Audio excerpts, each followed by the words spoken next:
Welcome back to another episode of Open Ranks.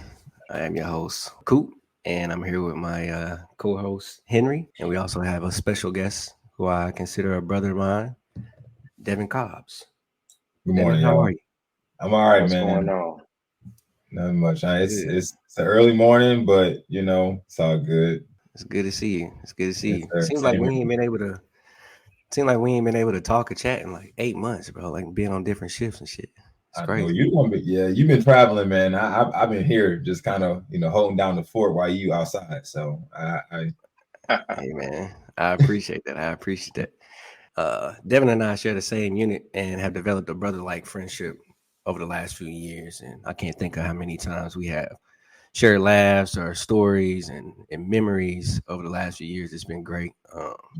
So what I know of Devin to be is an incredible role model and an inspiration to me, especially with his work ethic and what he's been able to accomplish thus far in his career as well as personal goals.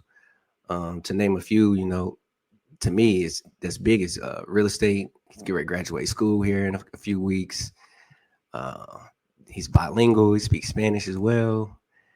This guy is a overachiever to say the least. I'm sure there are more I'm missing here. What else am I missing? Oh man, I'm a photographer. Been a photographer about 10 years now. Doing anything from weddings to street photography. Yeah, like you said, I have a couple houses and been doing some real estate for a while now. And honestly, outside of that, man, I just like working, grinding away at school, hanging out with my friends. I love snowboarding and gymnastics. That's like my two favorite sports, which is kind of weird because you don't hear many African Americans doing that kind of stuff. But why not, right? So Yeah. it's a constant challenge. But yeah. Shit, we went snowboarding last year. Well, snowboarding, skiing, however you want to slice it. We went to Denver last year. Dude, Yeah, it's a good time. it's so fun. Good time. Well, yeah, I want to go at the end of this year, man. I'll be scot free, man. I'll be ready to go. So, all right, go out there. I'll teach y'all the real ropes though, but y'all got to do snowboarding, not skiing, because I don't know skiing like that. Okay. How we did it? You snowboarded. I skied. I snowboarded. He skied. Yeah. Devin used to snowboard as well. You got to try to snowboard. I don't know the way the people be falling off the damn skis, bro. Hey, I can't. Like scorpion and this shit. I'm good, bro. I'm good. And it's the funniest shit, bro. It's the funniest shit. As soon as we got out there, I was like, I want to fall as hard as I can first. As hard as you can. I did, man, bro. He did, dog. And I was like, damn, he failed. But at the same time, like, I wanted him to be safe, obviously. But no, that shit was so fucking funny. So funny, yeah. As soon as I clicked in, I went down the hill. Shit was smooth until it's time to stop. I couldn't stop. My legs went out from under me. I'm talking about ski up in the air type shit. I almost hit somebody's child. I'm really mad I didn't get that. Stopped, so I hit the wall. I had to hit the little gate. That was the only thing that slowed me down. I just laid there for a second. And I was like, well, that's out the way. Now we can learn and really try to do it. So in the end, it was cool. Hill? Is that what they call the smaller, like practice style hill? Yeah, that's when we first got up there. Okay, click, cool. Click, gone. As long as you wasn't doing that on like no big Mountain Blue type stuff, because that would be crazy. No. Yeah. Towards the end, we went on like whatever the more advanced slope was that was available for the section we was at. That was cool, But yeah, I would go out there again. I think the more you do it, obviously you increase your ability to navigate larger slopes and stuff. Yeah, it's pretty fun, and it's kind of a thing where you don't really see, like I said, you don't really see us out there. So like, I've been doing it for 7, 8 years now. So like in the time you start seeing, yourself get better, you start seeing other people looking at us like, oh my God. Especially like when you start traveling like overseas and stuff like that. You go to I went to Austria and I was the only black dude on the mountain, and so like that's a whole different. And they don't speak English, so it's like mixing dynamics with dynamics, man. And people come to you just like shook. So it's a fun time though. I really enjoy it. Yeah. Sure. We actually went snowboarding again. And I had all my shit. I went out there and I did way better than I did the first time too. Yeah, it was one of the slopes I was moving. I'm like, oh, I did eat shit. I still eat shit. I've been snowboarding for a long time. Yeah. Yeah, I think that's part of it. Yeah, it's definitely Yeah. part of it. But shit, you catch that board the wrong way one good time, it's over with, boy. Yeah, I feel like my worst injuries is when I fail helping somebody else out. It's always my slow falls be my worst falls. Man, I must have face planted, dog. I'm being airborne and everything. It was bad. I ain't gonna lie. But so, like always, and what's been we can consider open range tradition at this point, especially when we have new guests.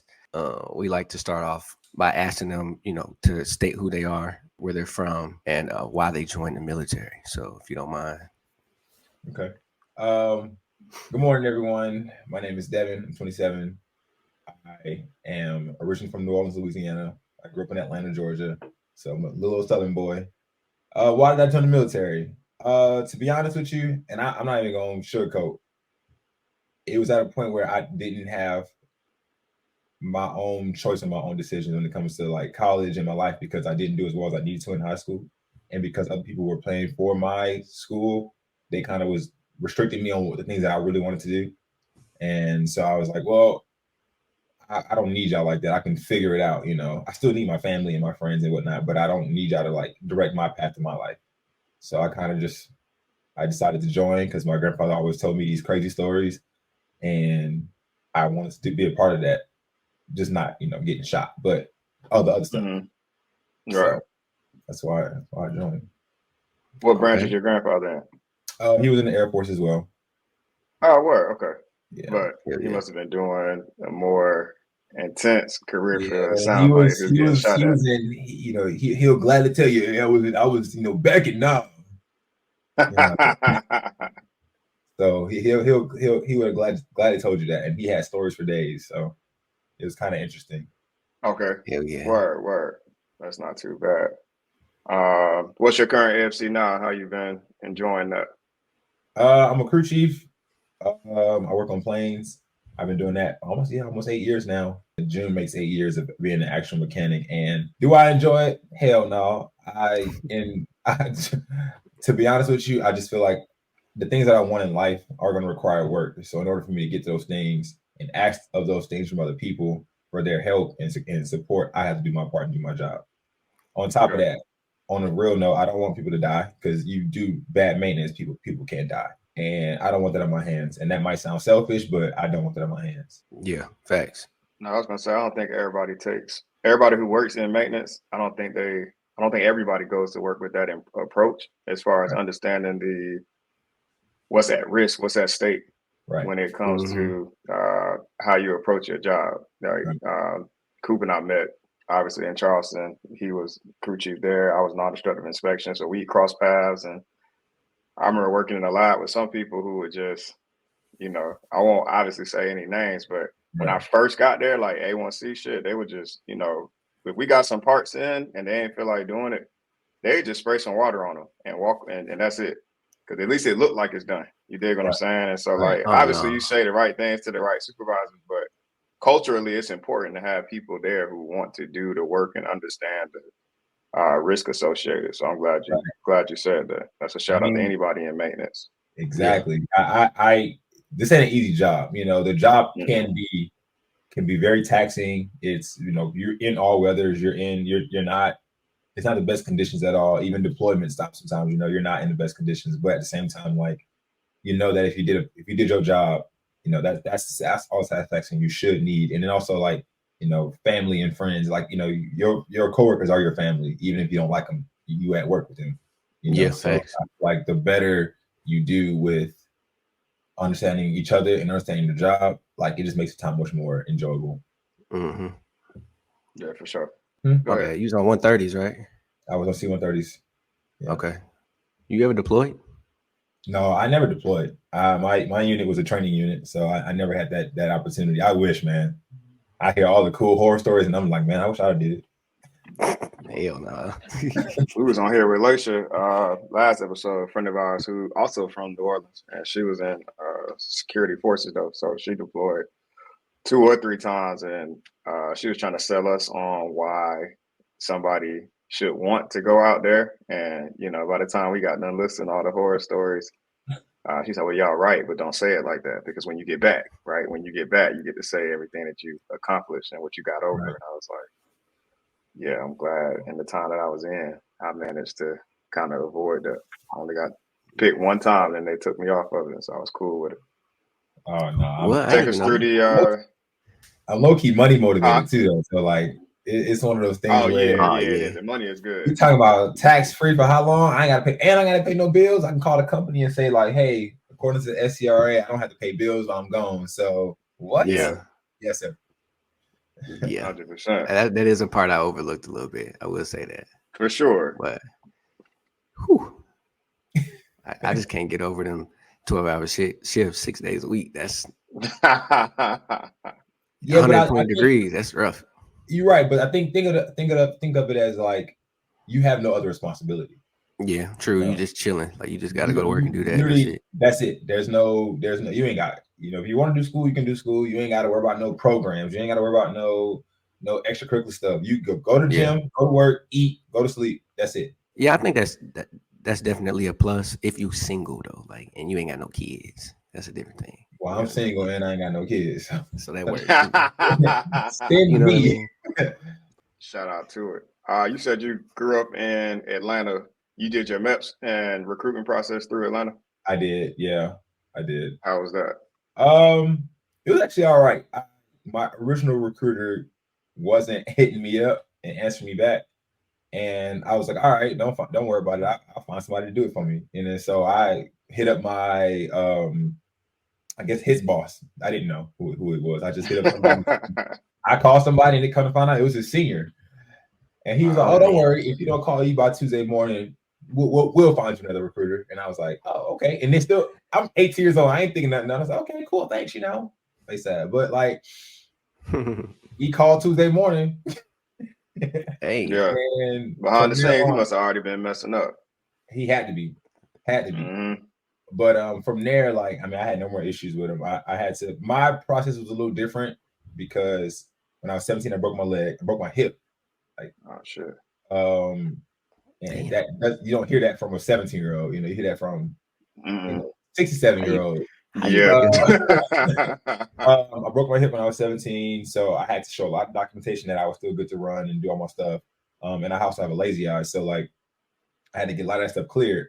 And I'm pretty good at controlling it, right? But like I was sleepy the morning we were getting sworn in. I was so sleepy, and I remember at like the last part of the doctor thing, my lazy eye just kind of shifted. He went, "Oh no!" He literally looked at me and was like, "You need to go home." I was like, bro, I've been here for 8 hours, man. What? Yeah. That wait is swearing as long as hell. And it took me that was April. It took me 4 months to get back in there to swearing again. Because it was like July or something like that. Yeah. I didn't even know you can control it, lazy eye. I ain't gonna lie. I thought that shit just did what it wanted. Most times, like if you guys see me like at work and you see my lazy eye, like means I'm not focusing. I'm just probably like I'm blanked out. I'm not focusing. Right now, I'm focusing on the camera. I'm looking around, and I'm not. And it's kind of on purpose too. I've learned to like focus on what I'm doing because it helps me control it. Because I ain't gonna catch me slipping. Like, do you ever use it to get out of something? It's not like a disability, but look, I mean, I'm just saying. Look, I mean, like, imagine having a conversation with somebody you don't want to talk to, and then out of nowhere, you just like, right, and then like on some get out my face type shit. Like, I mean, no, because bro be controlling his eye and rolling him. He be rolling his nuts on people. Damn, chameleon ass thing. Like, nah, I mean, honestly, I'm kind of one of those honest person. I'm a little too honest sometimes. I just be like, all right, well, I gotta go do something. So yeah, and that's it. Yeah, that's weird. No, that's funny as shit. So then, did you choose your AFSC, or was that where you kind of pushed into maintenance? I kind of quotas. I did. I was pushing to do an open, and I remember after I signed my contract, man, it was like half my job was all just desert. Not that my job. Half my mama's job was like Desert Storm veterans, and they was tearing me up, man. Why would you want to go open? I was like, bro, I'm ready to go. I'm tired of working that Pizza Hut, man. And and knowing what I know now, that oh my gosh, I would tell everybody all day, pick what you want, take your time. It's only a few months you might be waiting a little more, and like them few months can change your entire outlook, your entire career. Absolutely. My sister's right now. She's trying to think about joining the Air Force, and I'm on her ass, bro. I'm like, whatever recruiters say, you let me know. And like, I'm fact checking it with somebody we used to work with, and he's a recruiter now. And so every time he says something, I'll text our buddy like, "Yo, is this right?" And he's like, "Yeah," or "No." Okay, all right. Yeah. You know, Yeah, there's some to help tricksters, her out. man. They'll try to get over on you real quick if you let which them. is crazy, man. And I think that's what's also hurting our retention numbers, is because people realizing that I did that, I could did this, you know, all these other things that we could have did. Like looking at my maintenance, like your ASVAB. My maintenance was like a 50. But then my general was like an 87. Yeah. You know, the other stuff was like I had higher. My overall aspect was a 74, but that's because everything but maintenance was pretty high. And then you throw me in maintenance. I'm like, nigga, you obviously don't see I got the aptitude for maintenance, nigga. I know what a wrench is, nigga. That's what your grandma saying to sing. Wrench it off, you know, like. Yeah. Oh God.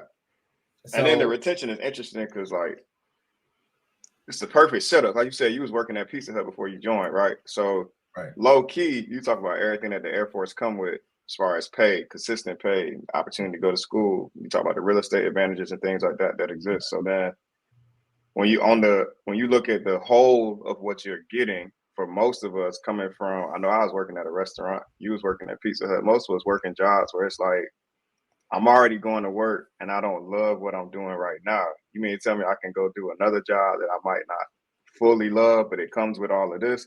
That's a hell of a trade-off.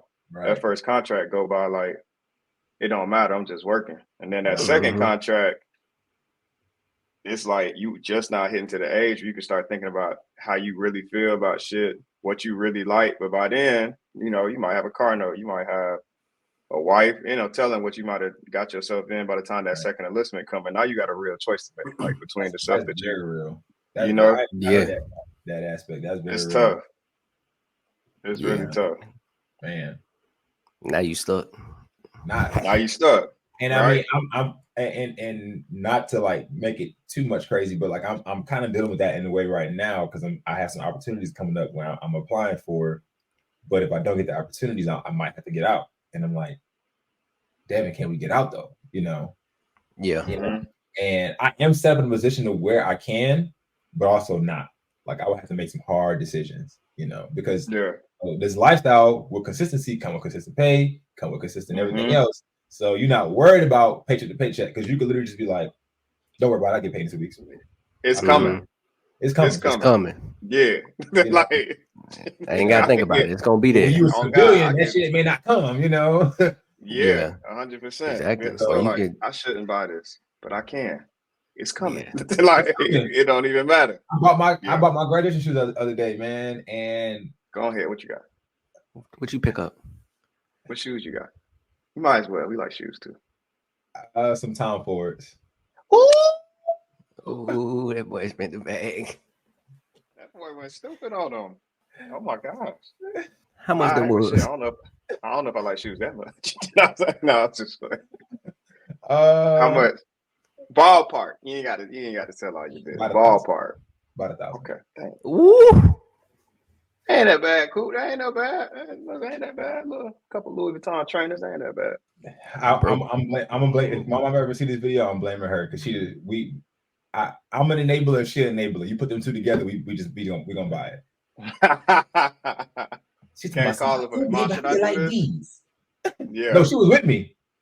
Oh, she was there. Yeah, because I was looking at some off-white for $600, you know, and then I was telling her that I wanted to get. I was telling her that eventually when I graduated from medical school, I want to get a Tom Ford suit. Well, let's just go in there and see anyway. So we walk up in there and she showed these shoes and I was like, oh, them things kind of hard. Hold up. And then he said, I said, how much is it? He told me that price and I went, damn. So that's what you bought those for graduation, you said? I did. You can't really ask the women in your life for stuff like that. I asked my mom or my girl, will you work hard enough? Well, you work hard enough. You've been saving. That's what mama told me. You damn right. You damn right. Like, yeah, right. You be empowered too. Whole time it'd be the wrong decision. Wrong decision. Wrong decision, man. It's justified. As That's soon as your mama or your wife or somebody of a female like presence tell you something, it's justified automatically. Oh, what? Yeah, stuff you gotta feel plan. good. He's like, yeah, you right. Yeah. Go ahead and spend this fucking money that I shouldn't be spending. Like, Man, nah, that's what's up. One thing we like to do is take it back to the beginning, all the way back. Basic training. Best memory, worst memory. Mine was wet in the bed, so feel no shame. I couldn't stop. Basic training, I couldn't stop wet in the bed. It's crazy. Okay. That's like I wonder if it's like stress related. Probably. Yeah. I want to be a doctor, so my mind just starts flying off. Help me, goddammit. Best memory. So my flight was band flight, and so we got to play a band for like graduations and stuff like that. And I did 2 graduations actually. And because we were all band flight, we all had like a lot of background in music. And I remember one day we were probably all in there singing Bohemian Rhapsody by Queen. And I mean the whole flight, like nobody was safe. Like we was in that bitch like singing. And we just, it gets to the bridge wherein like Queen is kind of singing by himself versus everybody else. And one dude is on top of the like lockers, and he is standing up, walking across the lockers, like we're crawling really, and singing like that Queen part. And so we are screaming. All of a sudden you hear, who the hell is singing? Because there's like the part where it's the one person singing that like the high note. And my MTI walks in at the perfect time for the high note. And boy, you would have thought somebody got killed. How fast everybody dropped to the ground, like, oh shit, we fucked. And so come to find out the MTI had been standing at the door the entire time. And the only reason we didn't get in trouble, he said, because y'all finished the damn song. Man, I'm still torn. You said bro was walking across the dang lockers, like what? He was like legit performing, dog. And we was right there. His back, we was his background singer, the Baker Nets, dog. Like we was in that bitch. Y'all was going crazy. It was hilarious, but everybody legitimately had like some sort of background, so we knew how to kind of like play along with that, and it was fun. But yeah, that was great. That was cool. Worst memory, man. Probably me again. I was the problem. I was probably the worst one in my flight. Legitimately. Wait, what do you mean with what? I was the only one trying to fight everybody. I was the only one failed our dorm inspection, or like our locker inspection. I'm the only one got a U. So you was an anchor. You was holding everybody back. And actually, it was crazy because a lot of times I got that stuff trying to look out for everybody else. So, for instance, me getting into a fight. I was getting into a fight. The dorm chief, he was just so like extra vindictive for no reason, and people were always afraid to talk to him. And I was like, and I would call him out. I'd be like, "Hey, bro, why should you talking to you like that? Like, you ain't got no like, chill out. You another grown man with a whole bunch of grown men in his thing." And he was like, "Who do you think you are?" He's like, "You're not gonna be successful in the military if you ever talk back to your to people of your leadership." I looked at this motherfucker and I was like, with all due respect, nigga, we in the same flight. Yeah. Fuck out here. And I was like, who do you sit there and tell me I'm not gonna be successful? I said, if I can be successful, you're never gonna have hair on your head. You bald ass.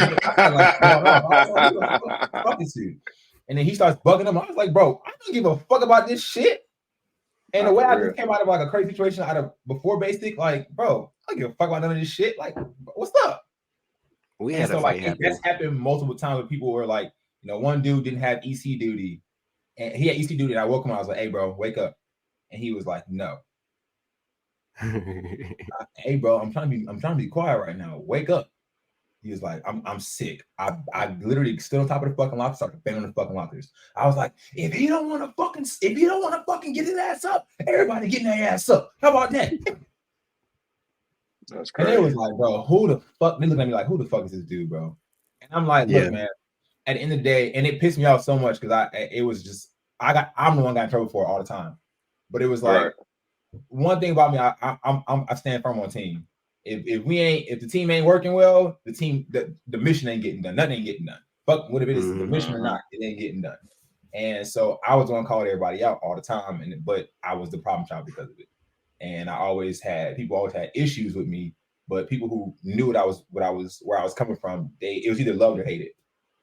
Yeah. And that brought a lot of issues, man. That brought a lot of issues. Shit, we had a fight in my basic training too. They sent that dude home. Sent his ass right up out of there. Yeah. That was like The one one of that the things happened in mine, he was gone too. Yeah, it was like a zero tolerance. Nobody put no hands on nobody for real. Yeah. They got him right up out of there. He the first one, Devin the first person that mentioned dorm chiefs. And I feel like, I don't know how to do it without being like full blown messy. But like I remember getting into it with mine too. So I'm curious. I want to know. I wonder where they all at now. Like I wonder where everybody dorm chief is at now, right? My dorm chief, not to be shady though. But like my dorm chief, he's doing okay. I think he's a staff sergeant, still fat, still bald. You say you ain't gonna be messy. I'll be a little messy. I don't give a fuck. But he seems like he's doing all right with his career. I don't see him like not in the military. You know what I'm saying? So I said, you still keep in touch with anybody from basic like that? Yeah. Mainly my ex-girlfriend. Actually, she was in my sister flight. We met in our sister flight when we were always together. Huh? Your girlfriend was in your sister. How you in basic? No, we met in basic. Like we came like because we had to like bring some new people to get some of their clothes and stuff. So she had her one girl female trainee, and I had my one guy female trainee, and basically it was me and her the whole time just vibing, like because we sitting around waiting on them to get their shit, so we just sitting there talking, and so we just became cool. And then after basic, like it kind of just sprouted into more. So y'all making sure y'all got y'all grilled cheeses on Sunday and stuff? No, we really just talking about life because I found out we had very similar backgrounds of just like how we grew up, and we just became. But we were sitting there legit talking, like, and the first time I saw her out of uniform, when you graduate from basic, I was like, it's always like that. I was like, yeah, because I ain't gonna lie, they be looking kind of rough. I feel like the females be going through it worse than the men do. They look like they went to jail, bro. That's what they look like. They're like inmates. Like they was on chain gang for real, bro. But like inmate 367. By the time we get done getting our hair cut backwards for 3 weeks, I think that was the maddest. I was the first time we got them, nigga, because like I got waves now, but back then I used to put a little rag in the microwave and like really lay my shit down. Like in high school, it was stupid. They tortured. First time they cut that shit backwards, I was like fighting mad. Like I really was tearing up and shit. Like this is crazy because you sit down, you don't know what's about to happen. Right? Yeah. Like, it's funny you say that because for me, my mom is a barber. I grew up in a hair salon. My mom she's been cutting hair all my life, and now I cut hair as well. Yeah. I've been cutting hair since I've been in the military. And I remember she took that thing and she went backwards, and I was like, first of all, I was like, hey man, you ain't got to go rough like that. And she was like, she's like, you be quiet. And I was like, man, I know my hair. You ain't got to be that rough on it. And she was like, and my child came start yelling at me, like, who are you talking to? And I was like, man, I'm training cops reports is ordered. She ain't got to go rough like that. Like, I know my hair. Bro, I really feel like that's the moment everybody realized, like, what the hell did I just sign up What the fuck did I just got there? Because they just, what is this? They don't give you no warning or nothing. They just right on top. Like, your shit. I think I got a picture somewhere of me in basic training getting a haircut. We need to throw them up there. Yeah, they just hit your shit. They don't give a fuck. It was the wildest thing. I'm like, it was crazy. This might not be the business for me. I'm literally asking, like, hey, they cut your hair like this for the whole time? Like every station is like this? Yes. Man, look, I was like, this is not my ministry, dog. Like, Hey, look. As soon as we got to tech school, we were sneaking off the base to get haircuts. Niggas wasn't going I never, to this day, I have never let them touch my hair. But my mom. I cut my own hair. I was cutting my own too. I'm not playing that. Don't touch, because that's why I never. I mean, I only have my mom as my barber, so like I knew a good cut. You know. Yeah. So I fucked up my own shit for the first like 6 months trying to learn how to do it, but I'd rather me fuck up my shit than somebody else fuck up my shit. Straight up. Yeah. No, I couldn't deal with it because I only didn't like having a whole lot of people touching my head. I only had like 4 or 5 barbers my whole life. Right. Like. I try to stay consistent with something. Definitely. So then, what was tech school like? Y'all wasn't in tech school together. No, we wasn't. He got some years on earlier. Okay, well, tech school for me was actually pretty fun because that's where I feel like I got to be my like the beginning of my true goofy self and just have a good time and work hard. I was the only I got Airman of the Month. I didn't know it was even a thing. I got like a coin and everything for the vendor. But like I tried to be a part of everything I wanted to be a part of. I tried to like I had a car, so we was outside, like, you know, as much as we can. Oh geez. Little old me. But we was outside, man. Like we legit went to all like the clubs that you can for 18 and older, like on base at Shepherd, you know, the little club on base. I don't care. I was out there. And like we started having pool parties at the pool. So we invited all the people over. And so like we legit had a good time, man. And I like I said, I try to be a part of everything. And it was fun. But I had this kind of a crazy situation happen. EO kind of almost got involved with a situation with me because somebody called me I don't like being called a fag. I don't like being called anything of that nature. Because just my childhood and trauma. But I had a dude call me that in tech school. We were sitting in front of class and he said, he was like, man, you're like such a fag. And I kind of got quiet, but then I got real pissed off. And then I started just cutting this dude out, like started going off in the hallway. You know, it's quiet as hell in there. I ain't give a fuck. Because now you just trigger some shit that was like my past. And we get back in class, teacher called it out. I started cussing his ass out because I was like, you should have checked his ass when you heard him the first time. So then they let them go to lunch. I tried to fight dude. I got pinned to the ground. That didn't happen. Next day, EO got involved because I kind of started moving on because I got used to that in my life. Some shit happened the next day. I just keep moving on. Well, EO got involved, brought it back up. I cussed his ass out. And they actually want to be my first mentor because he was like, oh, you want to go there? Let's go outside and talk about it. And that was the first person to ever like check me back. Like, hey, chill out. And he became the first male mentor in my life who actually gave a fuck about and who cared. And I felt like cared about me. So it was a bad situation, but it kind of turned out to be something cool because I got to tell my story for the first time. I got to tell like my background. I got to tell like why I am the way I am. Like I'm very happy. I'm very cool. But I have a lot of like pent up anger like that nobody knows about. Right. So that was cool. That was great. But other than that, man, outside of that one incident, and that kind of brought some obviously a little weirdness to the class because this is in front of the whole class. They saw this side of me. But outside of that, man, it was chilling. Like, you know, I found out I wasn't going to overseas, so I went and bought a car and I was good to go. You was lit. You was lit. How long was y'all at tech school? I know mine was like 2.5 months. I was 6 months. 6 months? Yeah. Ooh. Y'all was down there. Mine was only 3.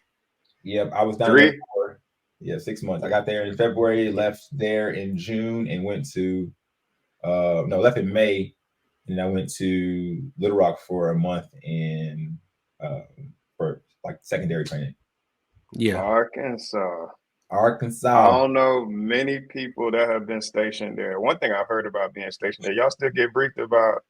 I mean, we'll talk about your experiences as a whole, but the one thing I heard, like when I was in the tech school circuit and just meeting a bunch of different people, is that there was a time period, and I don't know, I can't remember who told me this, so I can't think of a time frame at which it was happening, but were y'all getting briefed on like sundown towns and stuff at any point in time about like where to go, where not to go while you were there? We weren't briefed, but I mean, I think just the nature of where I grew up, I know about them, and you just kind of know like general Arkansas Southern area, anything in the South, stay your ass out or not.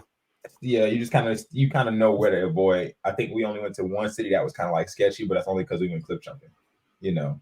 Okay. But I wouldn't put myself in that situation. Yeah, no doubt. You know, you got your my white friends. Hey, bro, y'all can have a good time, but certain places we gonna be at, we gotta go. It's getting dark, and I'll be getting a little weird stare. So the laws is crazy, bro. It's getting dark. It's getting dark, which is sad. We have to think like that, but I mean, it is what it is, right? You know. Yeah. So you left Little Rock, and then your first duty station was in Albuquerque at Kirtland, right? Kirtland. Oh, man. Albuquerque. You was there for how long? 4.5 years. 4.5 years. Okay. 4.5 years, man. That was. I will forever love. I call it GTA. I don't call it Albuquerque. I call it GTA.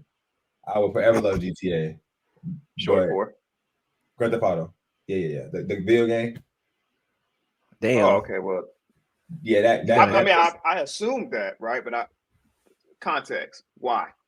Why GTA? I mean, it's a lot of cities that can be called that. I can tell you one day in particular. I left my house.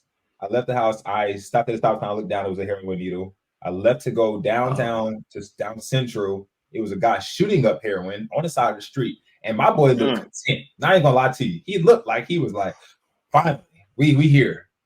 The same day I got cussed out by a homeless dude, got called a nigger.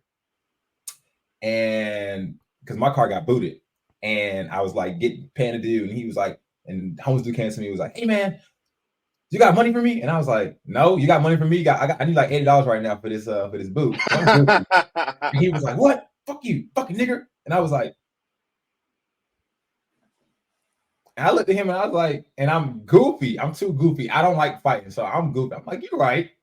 I ain't fighting no homeless man." That's crazy. I said, "But I ain't a homeless nigga. I ain't a cold. I'm not on the streets right now. You on Central."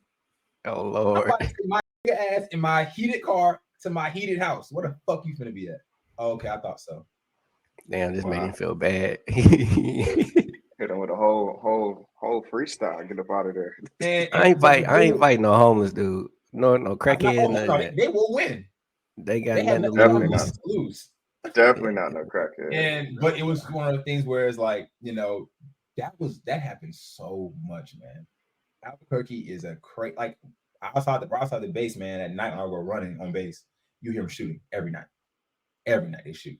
Bro, what? Yeah. Every night they shoot. The governor of New Mexico had to actually reached out to the governor of Louisiana because they have similar crimes. And New Orleans specifically, they actually started doing I started seeing horses. Like, I can see in New Orleans on Bourbon Street, you start seeing it out. And I'm like, where are these horses coming from? And I legit found out it's because we have a similar crime pattern from New Orleans to they do in Albuquerque. So they had to start like finding other ways to make things change. I thought the crime though, man, me and my friends had a good time. We tried to make New Mexico, that general Southwest area, ours. And that's why we started snowboarding. We would go skating. I would go skating every weekend. I love roller skating. I worked hard. I truly believe in working hard. Like my first commander told me, this black dude, man. I think that was cool to see. My black man. He wasn't a black man. That was my first shirt was and truly seeing that, man. They ran it like you want for the step. No, you want to act up? How about everybody just come on Saturday morning? We'll just come sit here because y'all want to act crazy. Don't worry, I got time. What? Straight up. I feel like that's how we would do it too. Absolutely. But we have fun with it. We had so much fun with it, right? But at the same time, he'll show up to our Christmas party in a Rick James costume and not give a fuck.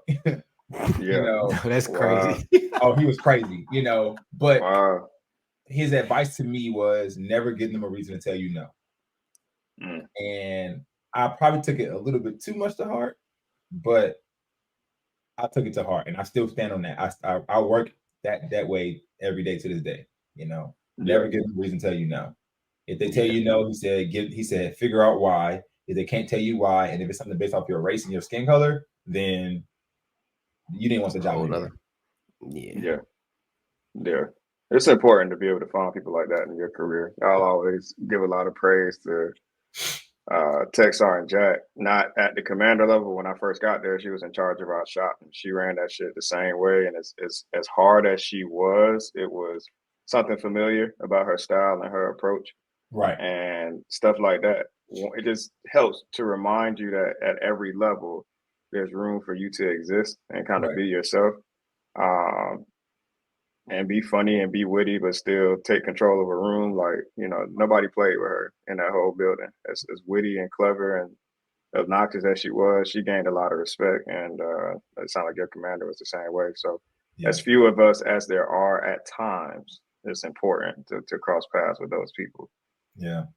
It's kind of sad you don't see that at all anymore. You don't really see like not anymore, just in general. You don't the amount of representation that we need, because we still need it, right? They act like people act like, oh no, it's all good. Like they're not racist. Okay, yeah, they're not racist. And these leadership may not be that bad, but it's not us. Sure. Yeah, it's not us. It's not how we talk, how we exist. I think even figuring out that rhythm outside of work and like having a community that you can really be a part of. Sometimes we don't have the same hobbies, same interests. So like, yeah, coming to work is cool, but my existence outside of work is kind of mundane if I'm not like at my hometown or something like that. Right.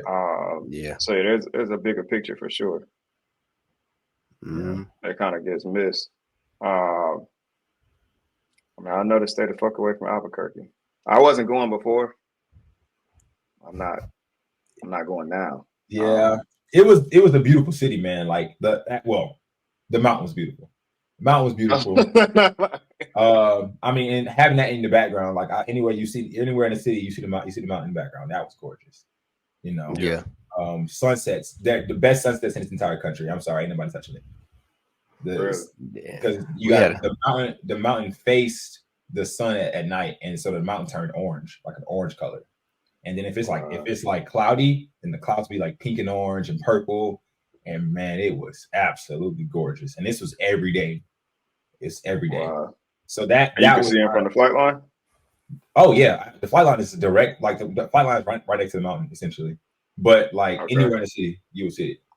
Yeah. Wow. I think Caitlin had orders there. At one point, At one point, yeah.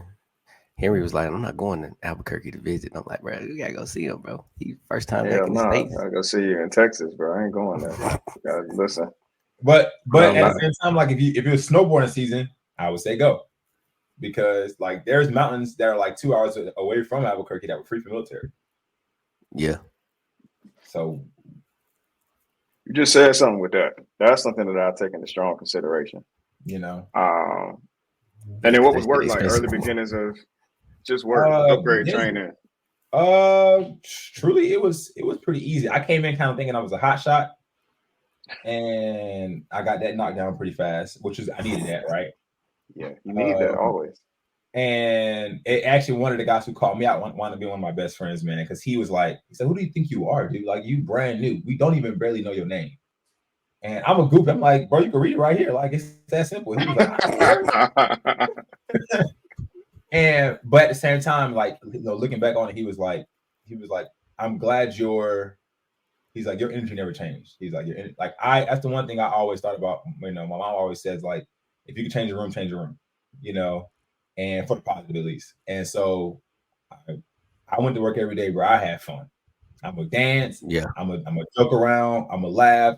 But if somebody come to me and say like, "Hey, bro, why you dancing?" My job been done for like 2 hours now. I'm waiting on y'all to tell me the next thing to do. So, and that was my approach. Was just like, let's have fun. Let's get this shit done and have fun because this shit hot. It's hot as fuck outside, so we got to do something to have fun. And so it was actually pretty solid. Most of my career, we had some hiccups. I put a hole in the plane once. That was crazy. What Jack? Our faces killed me. It was a Jack. No, we had pushed a snap-on box in them expensive boxes. We pushed one behind the plane, behind the ramp, and because it was windy and it was pushing the toolbox around, and one of the guys had operated the ramp and opened the ramp, and we forgot that the right there, and I was the one who stood around to clear it, but I was like, "Oh, he's good." I was like, "Oh, he's good." Yeah, I saw that too, right? I ain't know it had that feature. I've never seen that before. Yeah, I think that's because I'm using my iPhone. That's why I think. Where? Possibly, yeah. But because I cleared it, he lowered the ramp, and when he lowered the ramp, you heard was, I was like, and you feel the plane lifting, and I was like, why did the plane? Fuck. And so we closed the ramp back. I moved it out the way, and I sat there. You know, Peter Griffin when he was like, that was me on the ground. I was like, oh, my career is done. I'm done. Bro, that's exactly what I was about to say. We only got lucky. We got lucky because we didn't hit any actual components. We only hit skin. Yeah. That was making my job harder, but sure. Right. But yeah, man. So like that was crazy. I found out that one of my master sergeants, who was one of my first pro soups and then became our commandant, does porn. That was crazy. Like you hear some weird shit that happens over your years, right? And like, but as far as the experience of just working and having a good time, like, you know, you go through your troubles, you go through people trying to understand you, trying to, you know, get in people getting in your way, you know. But at the end of the day, you know, like I said, you have your work ethic, you know, everything else is just subliminary. So we talk about that on that show. When this show, I think it comes up every episode. That is such a underlying like and thing. hopefully, and foundational element of like everything that this life can offer you out. It's the one thing someone can't take from you as long as your work ethic is intact. It should help or play a large part in how long your leash is when it comes to certain things happening and how you're able to navigate, whether people trust you, want to stand up for you, whether you're worth somebody standing up for. I think your work ethic can be a huge determining factor that you can control at all times to kind of hedge bets and hopefully be able to ensure things come out in your favor, or that you always have favor, I think is the goal. So I'm glad you touch on it, because some people try to make shit happen without it, and I don't think it's, you know, even faith without work is dead. So hey, I have a tattoo in Arabic that says that faith without works is dead. For real, it's so important. I mean, we could have a whole other conversation about like the church and everything. Like, it's just such a wild, you know. Like, I think another thing we don't really touch on or haven't touched on this show is the overcoming that fear of like fucking up when you at work. You know what I'm saying? Like, especially when you're doing maintenance on a plane. I don't think it gets talked about enough, right? Because it's a real thing. Like, when you out there, you performing maintenance or moving large components on a plane, you got to be real careful. And like, a lot of people don't even want to do the shit because they fear that they might fuck it up, or they might put a hole in the plane. Like, we work with somebody like that who has a good work ethic, but I think they're so afraid of putting themselves out there that it holds them back. And and I mean, I feel like we all run into it, right? I still have those moments, right? Like, I think for me, when it's something new, I'm like, okay, let me ask 1,705 questions, you know, before I start moving. But once I feel confident enough to get it done, it's over, you know. Yeah. After that, you straight, but it's still something that you feel me, you got to overcome. And I feel like a lot of people deal with that. Yep, I agree. Yeah, 100%. I know. Obviously, big, huge purpose of this platform, at least what we would like for it to be. And then I think in the past few days, Coop and I have been doing a whole lot more research on just like what the market looks like and how much competition do we or do we not have as far as what it is that we're hoping to accomplish. But the goal is to share the narratives and experiences of people who wear the uniform that don't look like the people that are on the posters. And it's not just standard understanding of what it means to be a part of this. And it's not cookie cutter. And because there is a difference. You happen to come across a Black commander. My first shot was damn near exclusively Black when I first got there. So I think, and then being able to find Coop and just being able to find community is important as far as insulating yourself from a lot of shit that people go through. But there's a lot to being in this business. It's still a predominantly white, male-driven industry, and the standards, though they've changed a lot in the past 2 to 3 years, even the rules don't reflect the reality of what's happening on the ground level still, right? It takes time for stuff like that to flesh out. And that was something that we was running into even in a tech school, like you mentioned, having to deal with somebody using a slur and an offensive term aimed at you. We dealt with that.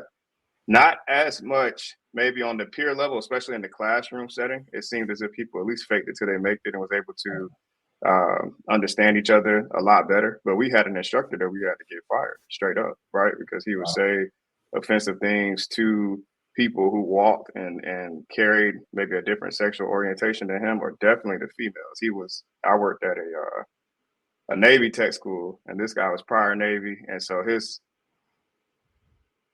inappropriateness as it related to his candor and the way that he expressed himself was unbelievable. And it got to a point where like different students would come to like myself and Noble and be like, hey, I don't want to be in his class. They would be hanging out in our class. It's like, damn, bro, don't you got something else to do? Why are you sitting here? But they trying to escape that. You know, they don't want to be around him. So it got to the point where we went to our supervisor, went to the flight chief, like, hey, we can't have this. Like, y'all know this Mhm. dude is like this. We need him to go so that it can continue to aid and help to allow for these people to come to work and feel comfortable, feel safe, because that's what they should be promised within their 8 hours of duty time. And so obviously the logistics go the way they go in the military. It took a minute to put together the paper trail necessary to get him out of there. And I guess they ended up forcing him to retire. So he still didn't go out the way I wanted him to go out. Right. He still got a chance to kind of get some cushion. I wanted his ass to get the boot. Get the boot. Just because of the things that he was going through. And so Alicia was here talking about some of the things that she went through. Really pretty girl, got locks that'll make our ancestors proud, and still was sexually harassed, still had to deal with weird commentary at work, still had to deal with a lot of pressure that existed. And then so with you walking your walk, what has that been like? Like even outside of that comment and then just going forward, what has that been like as it comes to being embraced, being supported, being showcased as an individual, as an airman, apart from that? Truly, I've had I call it like one situation per base, and I feel like I haven't really had that many situations that were too detrimental. I think a lot of times I nip things in the bud pretty fast, and that's apparent. I genuinely don't like drama, right? And so I think I never let it affect me in that way. So if there was an issue with somebody, you're gonna tell me, or you're gonna shut up. It's just that simple. Because that's like the same way I always preach to everybody. I mean, even Walter being one of my best friends, and other people like that, I preach to everybody. If you have an issue with me, please tell me. So we can either figure this out together, or we can go from there, right? So I am a bisexual male. I've been probably out since 2019, but like even when I did come out, like a lot of times, most people didn't care. They were like, all right, fine. Right. But that's also a side of my life I didn't bring around people because of that. So a lot of people didn't know how to approach it. And I was like, y'all, I'm the same guy I was yesterday. I promise I ain't changed. You're just about to be let into a little more of my life if I allow you to be let into a little bit more of my life. Right. And most of my friends was like, all right, cool, like whatever. And I was like, all right, and that was it, right? And we no questions about it. I think that helped because my childhood was not the same. It was literally completely opposite. So I think that actually gave me a lot more of a reassurance that over time, this world is changing a little bit, one day at a time. Because people don't talk about that either. We always talk about the sad things, but people also don't talk about like we are changing. It's slow. Damn, it's slow, but but it is changing. It is becoming more progressive, as most people would say. But we allow ourselves to, like for me, if you don't like it, bro, you ain't got to be around me. And I'm kind of that simple. Like I don't, now you ain't gonna come talk to me in any type of way about it. You know what I'm saying? But at the same time, like I genuinely probably have had one situation in active Air Force, not training, which was weird because she was a lesbian herself, and she tried to call me out of my name, and I was just like, I'm not gonna say that. I'm not gonna tell y'all what I said to her because that would get me in trouble. But it threw me off because I was like, you of all people should understand what I'm going through, right? But I mean, honestly, I haven't really had that many. I think because I was kind of I was involved in everything. I hate talking about myself, but I was their Airman's Council president. I was like one of the lead trainers in honor guard. Like you named a space, I was involved in that space in type of way. So I didn't really and I loved people. So like most people didn't really have issues with me because they knew like I tried my best to come with a good heart. So and so if they did have issues with me, it never got told to me. And that's good on me, I guess. I don't care, I have still been reserved in ways. So like if I hear somebody say something like, oh, you're acting different than normal, or you're acting like a little more flamboyant, I've been told before, like a little like than normal, it kind of shuts me up for a while. Because I think that's just me being insecure in a way, like insecurity coming back out of like, okay, what did I do to make that person think that? And I think I've even done it like at work with like Walton, and like I had days when I was just super quiet, and they're like, "What the hell is wrong with you, bro?" You know, and I don't feel like I'm super like flamboyant or like super like but like but at the same time, I am who I am, right? But yeah, I mean, genuinely feel like I've never really, even my first girlfriend, like the one I was talking about earlier from Basic, like I told her, I was like, hey, at the time, I was like, I plan on marrying you one day, so I need you to know me. And she was like, all right, well, you with me now. And I was like, that's sexy. Yeah. Period. And me and her still talk. I literally texted her yesterday because I did something and I sent her a picture of it. And like, I think that's why I'm so stuck to her still. Like, even though we're not dating, that's still my girl. Like, that's still my homie. That's still somebody I really love and cherish, because she was one of the first people to really say, like, fuck it. Right. So I think I've had a better experience than some. And I know a lot of people who haven't had a good experience, So I'm blessed in that regard, You feel like you talked about being reserved. I got a homegirl in the military as well, and as a Black woman, she talks about feeling the necessity to code switch, right? Like, and feeling as if there's times where she has to assimilate. And naturally, I think the difference between everybody's walk of life is apparent, right? And there's certain things, because like me, my attitude is like, I'm not code switching for shit. I play my music, I talk how I talk, I dress how I dress. I'm not here to be friends with anybody. I'm grateful for every connection that I can make, but I'm not here for it. I'm here to get paid. And so what comes, it does or it doesn't. So then when you talk about being reserved, is that something that, if you code switch at all, is that something that stems more from experiences prior to the military? Because it sounds like since you've been in, outside of a couple of instances, you feel as if you've been more accepted or more neutrally allowed to exist. So then your pressure to stay reserved, is that more from experiences beyond the uniform? Actually, I think it's more from the uniform. Because I'm outgoing, because I'm very goofy and witty in nature, I think it brought a lot of like issues with being called professional. And and I mean, that's been like my last unit, I got called that, and which is crazy because I'm about to be very messy right now, which is crazy because the people who called me a professional, I told them in that moment, I said, you stand here looking like a substitute teacher all day with your hands behind your back, not doing no work all day. And the other girl looked at her and I said, you stand here, can't fit in your fucking uniform, but you call me a professional? All right. I said, but what people always mix my unprofessionalism with is me having fun and me not being afraid to say, like, airman, we honestly ain't that much different in age. I'm a sergeant and you are airman, but we can still have fun. We can still joke around. We can still get the mission done while having a good time. And when I got to this unit, they're working now, it's kind of the same way. I feel like there's part of me that's not as goofy as I used to be. Like, I used to be on top of wings dancing. Like, I used to be goofy. But typically, if I'm acting like that, my job is done, right? Yeah. Like, I never would do that in the middle of work. And so this unit is a little more cutthroat in that regard. So yeah, I've had to, like, over the years, and I mean, Walter can attest to this, I've gotten quieter over the years. I don't talk as much at work. Kind of just behind. I'm slowly becoming behind the scenes because I wanted to be the scene, and which is a lesson on me too. Like, you ain't got to be in front of everybody, but like, people weren't taking me seriously, and like, you understand those moments when you have to be Sergeant Cobbs, right? Like, you got to be in front of a mic. That's obvious. You speak with some sort of eloquence, and you speak with some sort of vernacular. But when we're just working and I want to have fun, like, what's the issue? You feel like that might have like prevented you from some opportunities sometimes, just you being yourself? Absolutely. Like, even not even at this unit, but other units as well?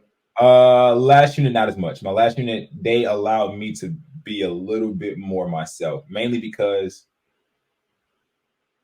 I had an agreement with the commander all the way down. I was like, look, I'm gonna give you what you want. I'm gonna get my job done. You give me a program, I'm gonna run it. You give me something, I'm gonna get it done. I said, all I ask is y'all let me do me. Let me go to school. Let me do my I ran ROTC programs. Let me run the ROTC program with a high school. Let me go do my gymnastics. Let me do everything I want to do.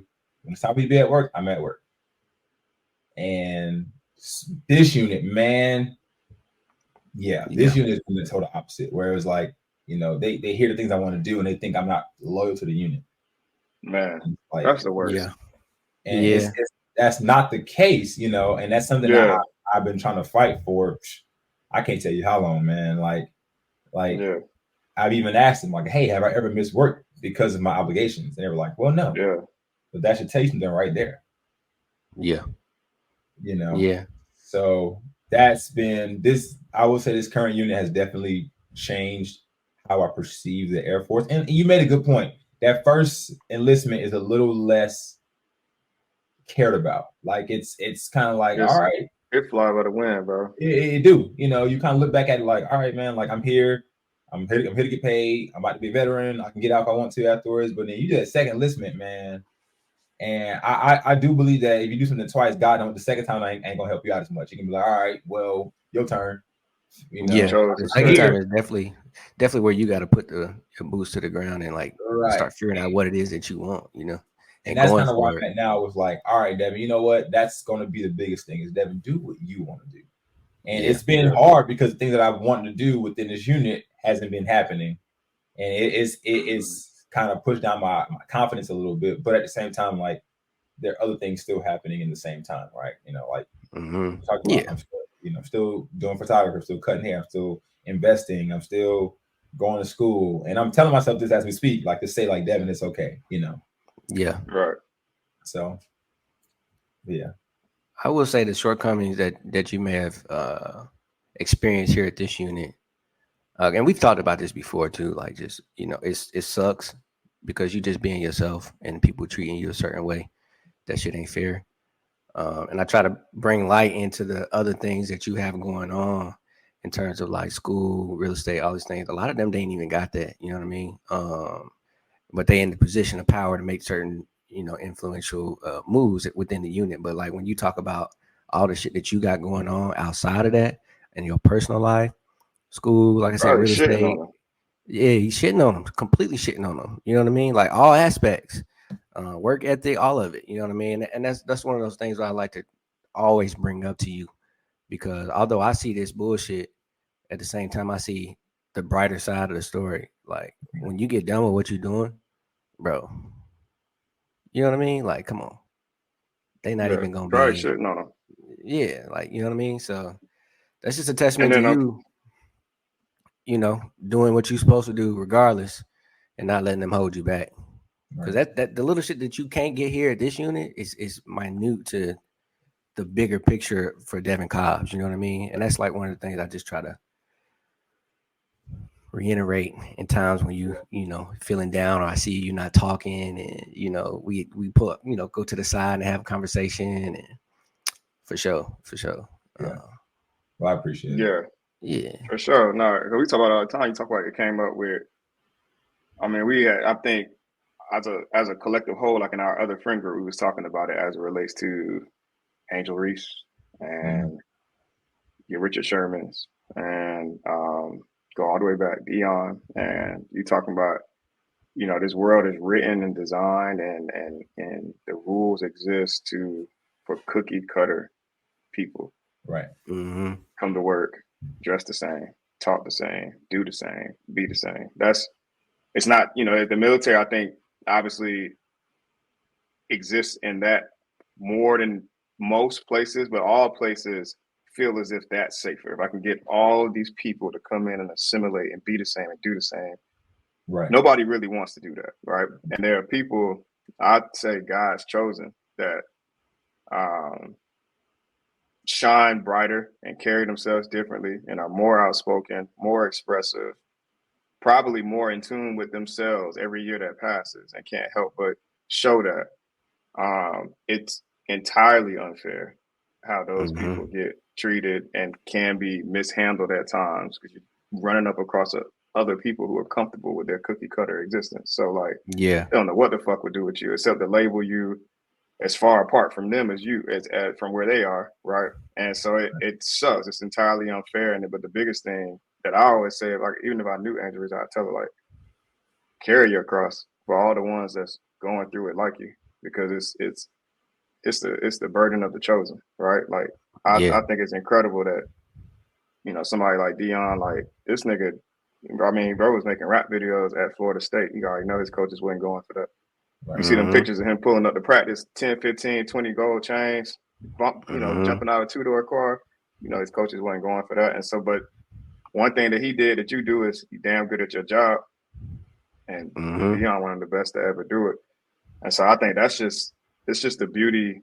It's painful, but it pushes the envelope for change. Alive. Like that's just what it's the duality of that existence. So keep carrying your cross for all those that can't, for everybody that's like you, because it's a pleasure on this earth to be different. It's a pleasure to be unique. And then you don't even use it just for yourself. You told at least 3-4 different stories of times that you stood up for other people. Yeah, cookie cutter don't always get you that. And I've always hated the military too for hate's a strong word. I've always disliked. I remember that little book we used to carry in basic training with Hap Arnold and all them. All of them niggas was rule breakers. Every single last one of them was rule breakers, rebels, didn't do what they were told. Tell you the story in the damn thing. You get what I'm saying? Right. That are meant to inspire. And then every other person that you meet like that, you try to take their legs out from under them. I've never understood that at all. And it's the one thing I guess I appreciate about sports, because people, and I don't think sports and athletes should be the only people allowed to exist in this world more of themselves than other people as it relates to tattoos or how they dress or hair color or whatever. Like more people, and it's not to say that some of them don't still struggle, but they get to struggle at least a little bit more closer to who they are. But I just don't think it's fair that everybody else can't go through that, because all of the heroes, all the halls and the defects are named after rebellious ass niggas. That's what I'm saying. Like they're named after rule breakers, genuinely, and that's where the trends come from. So it's just an interesting infrastructure. Like look up to these niggas, praise these niggas. Don't be like them, at least not too much. Right, not too much. I was confused. Yeah, whole time I was studying that. And then you talk about, and then we have trainings that exist that are meant to eliminate what it's like to have toxic culture, and it's supposed to address microaggressions. Do you feel like the trainings as they exist are more so just calling out the fact that we have a problem and not necessarily addressing it? Or you have said that things are progressing, people are getting better. You think it's doing its job? Is it 50-50? Man, I'm gonna put it like this. I think that we have the trainings because it's all legitimate things that we have to work on, and people are, and the right things are being addressed, but we're still human. Yeah. So I honestly don't necessarily know how much of a change we can really impose. We can talk about, like we talk about, like was the red dot, green dot, whatever it is, like it's like sexual assault awareness programs, all these different things, and we have all these different avenues, or suicide prevention, or inclusiveness, diversity, all these different trainings we have every year, but yet we still have the issues. And so I don't think, and the things they're talking about in the PowerPoints and the slides are real things, how to do these things. And hell, even on like a non-battle related type thing, CPR classes, motherfuckers are taking CPR classes, but still not say somebody's life, I bet some shit went down. Yeah. It's so like, how much are we learning? It's how much we learn, and it's human nature. Do you even want to learn? You're just checking the box, doing it because it's being told. I think another way to look at it too is in terms of like both ends of the spectrum, right? You on one side you got somebody who's suffering and going through something, but also like raising awareness.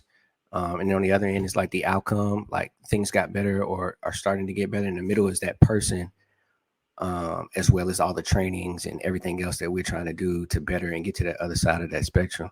Right. And it sucks for the person who's having to deal with it. Henry mentioned the chosen ones like Dion. You could even say like Chad Johnson and some of these other guys, like where things like celebrations in the end zone, shit like that we couldn't do or couldn't be done anymore or wasn't allowed. But now it's starting to, loosen up a little bit. And sometimes those chosen people just got to bear the burden and get through it. But in the end, like the overall outcome for everybody is good. So for sure. And that's why when I come across people that's like that, I'm just like, man, keep going, because it isn't fair and it sucks. And you probably cry to yourself at night, and your close family and friends know a whole lot more about the weight of every single day, but I don't think the NFL would be fun without Chad Johnson. And Chad Johnson didn't know that he was put on his earth to do that. And you look at Chad Johnson now, that nigga's still coloring Chad outside Johnson. the lines. Yeah. You know what I'm saying? And that's the beauty of it. And so it is a lot of work to be done, because Caleb and I had put together like a diversity inclusion training that was completely off. It was not like a military driven initiative. Like it was a lot of fight and a lot of cooperation too with some of our immediate leadership as far as like captains and stuff like that to help push the envelope. But what we ended up with, on military installations, we were showing slides of like people hanging from trees, nothing blurred, right? Mm-hmm. And just having an opportunity to have real conversation. And the interesting part too, and where you take the blame away, is like, I know for me, it's 1 versus probably 12 at most in those classrooms. I'm from South Florida. My graduating class was like, I don't know, over 2,000 kids. I done met a lot of people, and I enjoy being around a lot of different people. You know what I'm saying? And then like I'm talking to these other people, and they're from places like Arkansas, and they're from places like Missouri, backwoods type shit. Their graduating class might have been 10 kids, and it's been them same 10 kids since they was in kindergarten. School or elementary school. Yeah, exactly. And so then outside of that, they whole community, like I live in Atlanta now. So like y'all in DC, you talk about community. We're not talking about nothing small. We're talking about big ass city. Right. Community for them is like the 10 kids that they in school with, they parents. Yeah. That's the community. Yeah. Cause Earl, you know what I'm saying, he at the gas station and Billy run the corner store, and like they're not getting any exposure, right? And then the only thing that comes into their city or into their orbit that's different than what's immediately around them is the news. Because like people like you and I ain't going there. Mm-hmm. Coop not finna get in his truck and be like, man, I can't wait to go to Missouri and like walk around and like show these people what I'm like. Like some of these rural ass areas, nobody's coming at. The only thing that's traveling to them is the news. And then from that, we talking about the programming of people's minds and the ways they're being influenced to see things that's not even at their fault. So after we got done, we got kids and we talked about Black, we talked about gay, lesbian, we talked about so many different things as it relates to embracing each other. And we've got people that like, one was like, dog, you the first Black person I ever had to listen to. Like I had a student tell me that. You're the first Black person I've ever had to listen to in my entire life. Right. And you had others say like, yeah, there's no gay people in my hometown, at least as far as they know, right? Small little Christian city, there's 23 of us, like 23 of us total. And they still getting married at 17, right? Yeah. And so there's value in it as far as, I guess continuing to pursue the training, but the onus is on the people. You said that, Laisha said the same thing too. It's really a people thing as far as like, as the trainings and everything becomes more common, people just have to take it on themselves to practice it, treat people as they want to be treated. That's the golden rule. I think listen and understand where people are coming from. Because it's not as hard as we make it. Right. And it's even funny because you say like, you talk about community and like, so you're in Atlanta. So me growing up in Atlanta and then like living here, like even that's 2 different communities, So the business, this here is a business-minded community.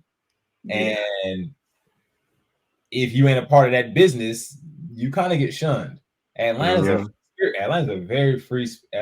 animal. It's a free spirit. That's a whole other tangent. But for real. Lord.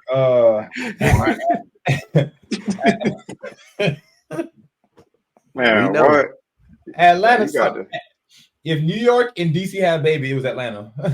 Oh God, you got to really be ready to be a part of the zoo and roar around here. Really, as soon as you step on in between 25 and 85, bro, you better be ready for whatever about to come your way.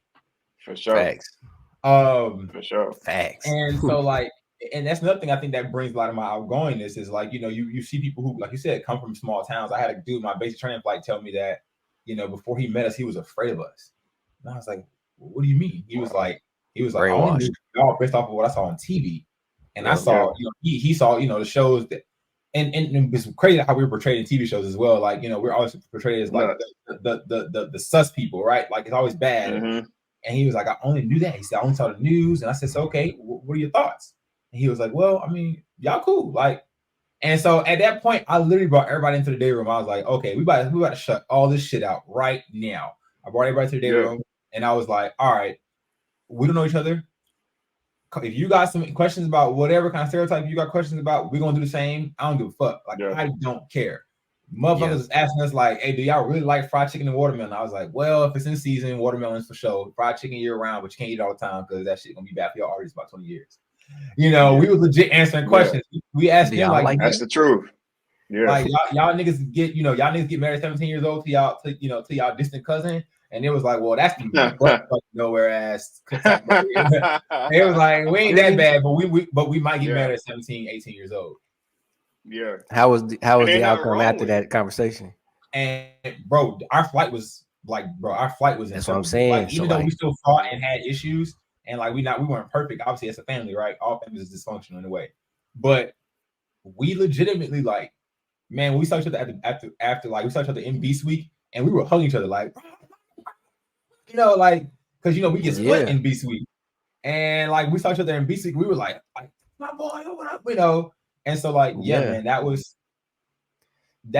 like the power of communication, the power of people willing to change, because that was on me to change too, because I had preconceived notions about white people, in that setting, so being humble, all of it, but that's the whole point of what we're doing right now. 100%, because somebody's gonna hear this and have to think differently about how it is that they engage with the people that's closest to them, and that's the point, because some things just don't click, unfortunately, until they hit home. And again, if you're not somebody who's allowing yourself to meet and engage and become attached and care for people that are different from you, you're not really ever putting yourself in a position to unlock really empathy.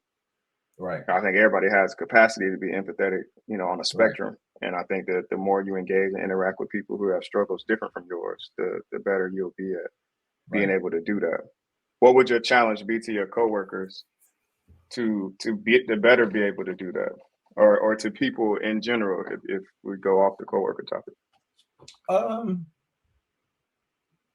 Just talk and listen and hear it, comprehend it, not just listen to listen. You know what I'm saying? Like, on a goofy kind of shit, like whenever they at work talking about like, doing like they talk about hunting all the time, and that is not my ministry, dog. That is not my ministry at all. However, I ask questions because I genuinely want to know, what makes y'all happy. Because during hunting season, my white folks at work be happy as hell. Boy, everybody they be boy, I got a new bow and my AR. Like, I don't know shit, bro. I don't know shit about shit. Bro, they be going in. Bro, they be at work talking like, bro, they talk like how niggas talk about sports. Like, it just be, it's they are so happy. And so I always say, like, don't be afraid to ask a question. Like, I always, my common question I ask everybody at work is like, how many pair of shoes you own? And the answer between us and them is crazy. They'd be like, three pair of shoes, one for work, one for play, one for dressing up. And I'm like, I look at my closet like, bro, I got a problem. I got a nigga, what? I have a problem. But like, that shit be funny as hell. That's a conversation at work we have, or even when we at work one day watching African basketball, like, and I tried to like tell them at work because they were uncomfortable a little bit because we was laughing. Me and some boy, we were dying because it is. You ever get a chance, just YouTube African basketball. I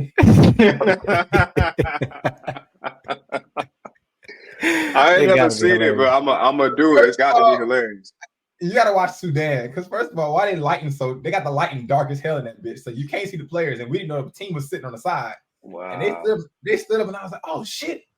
I was like, and so like, they're playing, and I'm like, shoot the ball. Hey, brother, don't forget to bounce the ball, and you have to shoot it. And so like, we having a good time, but like they were uncomfortable because I think they saw it was like slightly race based, but it wasn't like, I was like, y'all, like, it's okay, like we can, as long as I ain't saying nothing inappropriate, like we can joke about these things. I said, we watch our hunting, shoot him. We watch y'all, and it's the same thing. I said we are allowed to be able to have playful banter with other people and learn about people's ideas, cultures, and what things they do, but you know, be tasteful and be understanding where you're coming from. So I would say that's the biggest thing. It's just not just ask people, man, like, you know, not necessarily about them, but just try to learn something. If not every day, obviously, but just learn something about somebody else and put yourself out there to be uncomfortable. I asked him, I said, I wouldn't mind going hunting with y'all. I said, look, I'm just letting y'all know right now, my gun gonna be right here the whole time. On chest. I said, I want to try it though, because everybody keeps saying how peaceful it is. And I was like, I wouldn't mind experiencing that peace. I'm gonna find somebody that look like me and go with them. Cause I mean, you could, exactly. I had a couple. We don't know what we do it. Well, you go with him while he with them, and then that's where the expertise is at. You know what I'm saying? But you ain't out there without an ally. You dig what I'm saying? There's a couple guys who got that work that I'm like, all right, I can trust y'all a little bit enough to go with y'all. Yeah. Walter, you bring your ass with me. Yeah. Right. We're gonna be in that bitch like Matrix if we need to. You know what I'm saying? I'm gonna bring my shit too. Fuck it.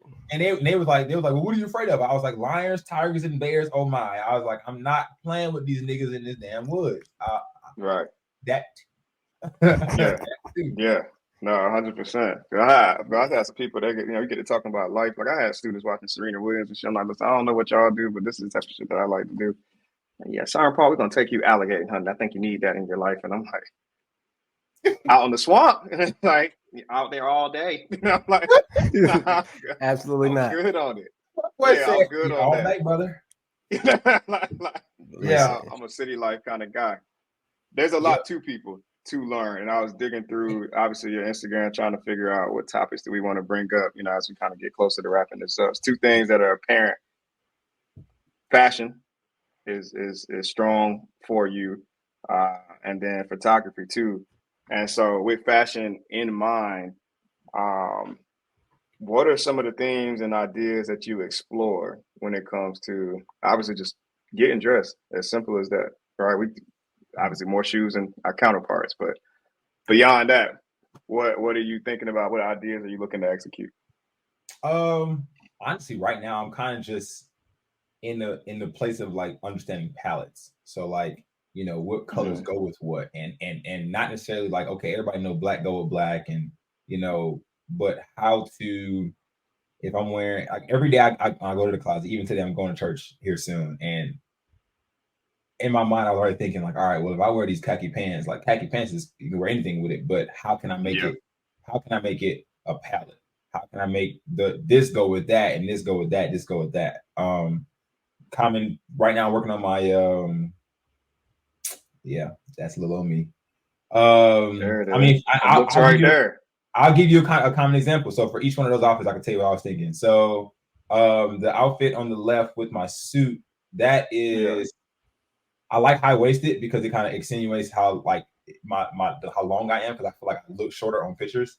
But the jacket, man, I know that like that those are like fall-ish kind of colors. And I was like, well, I can play off of green and browns because that's like a fall kind of color. Well, I needed to bring out the color because it was kind of very flat. So I have a red and blue bow tie on, and then my socks are green and blue as well, not green and blue, golden blue.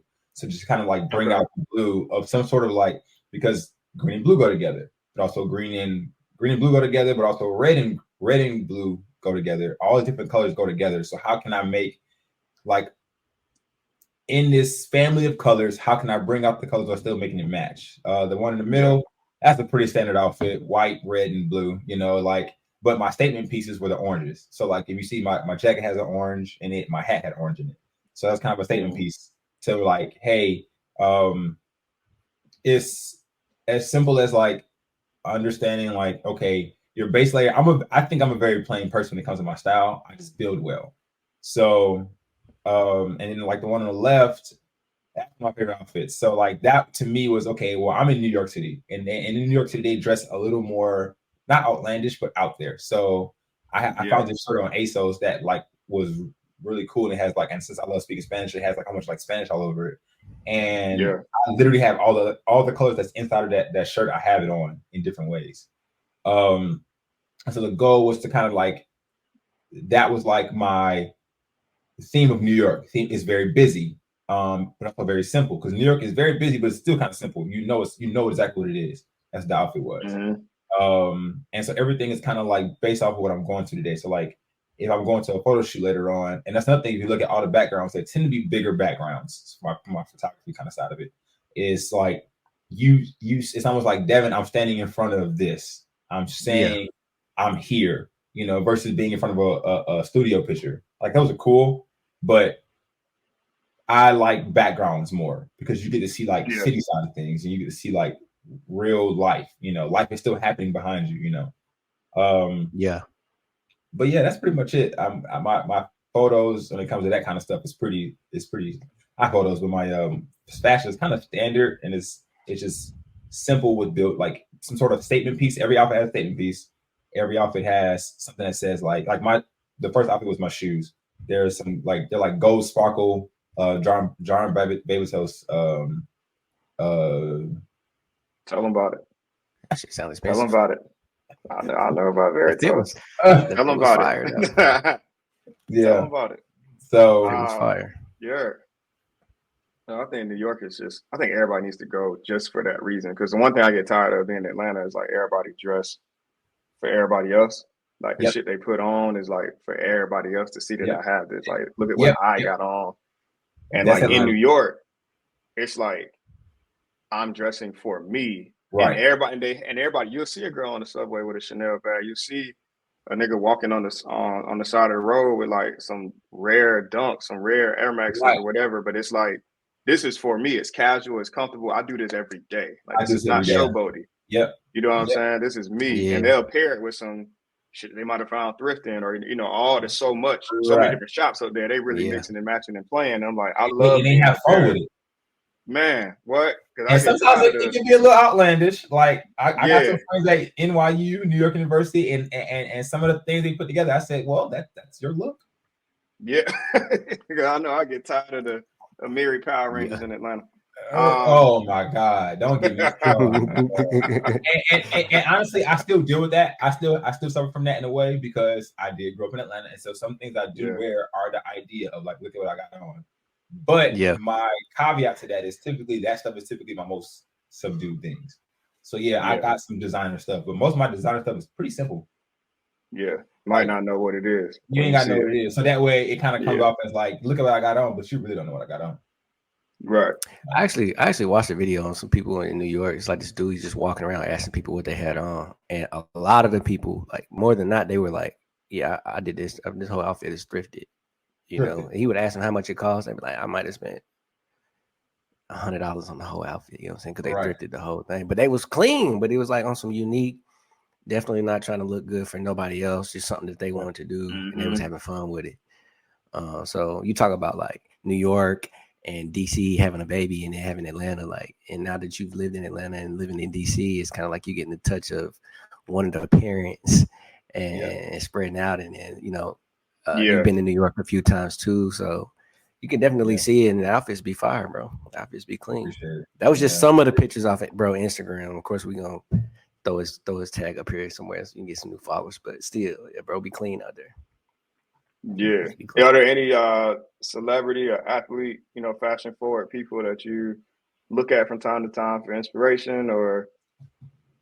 So there's Marcel Flores. Marcel Flores is kind of like, he's more my calmer side of like my style. So like if I'm kind of wearing some casual stuff, he has a very, very simple casual style that I really, really like. Russell Westbrook, basketball player. I love his style. Oh man, his fashion is crazy. All over the place. It's all over the place. And I think that's what I like about it, because it's like I love his style. Some of LeBron stuff, I gotta admit, my outfit that I'm wearing for my graduation is loosely, if you ever see the LeBron, loosely based off of that, because I thought kind of that outfit, like the kind of style I wanted, but I kind of still changed up and made it my own. That's been a project, this damn outfit, because I knew I needed to come hard. Shit, I can't wait to see it. I've been hyping this shit up all year, dog. Oh my God, I think it's gonna be all right. Show me a cap. That shit fire. Oh yeah, the cap is cool. The cap is fire. But I probably not, I mean, honestly, I just kind of like, follow trends. So like for instance, every year I watch every single one of the like spring, summer, autumn, fall, winter shows. I watch like anywhere from as high as like I watch the women's Prada. I watch the women's Prada line. I watch Gucci line. I watch like I said, John Babatills and All Saints, and all the way down to like I'll even watch H&M's walks, because what they do is they kind of give you an example of, and a cool note to understand is, if you see it on the runway this year, give it 2 years, it'll be big for us. So yeah, it takes about 2 years for everything to travel downwards for us to be at like Zara level or H&M level. So yeah, I do a lot of manufacturing and shit. Right. So like currently right now, what's big is sparkles is back for men and women. And right.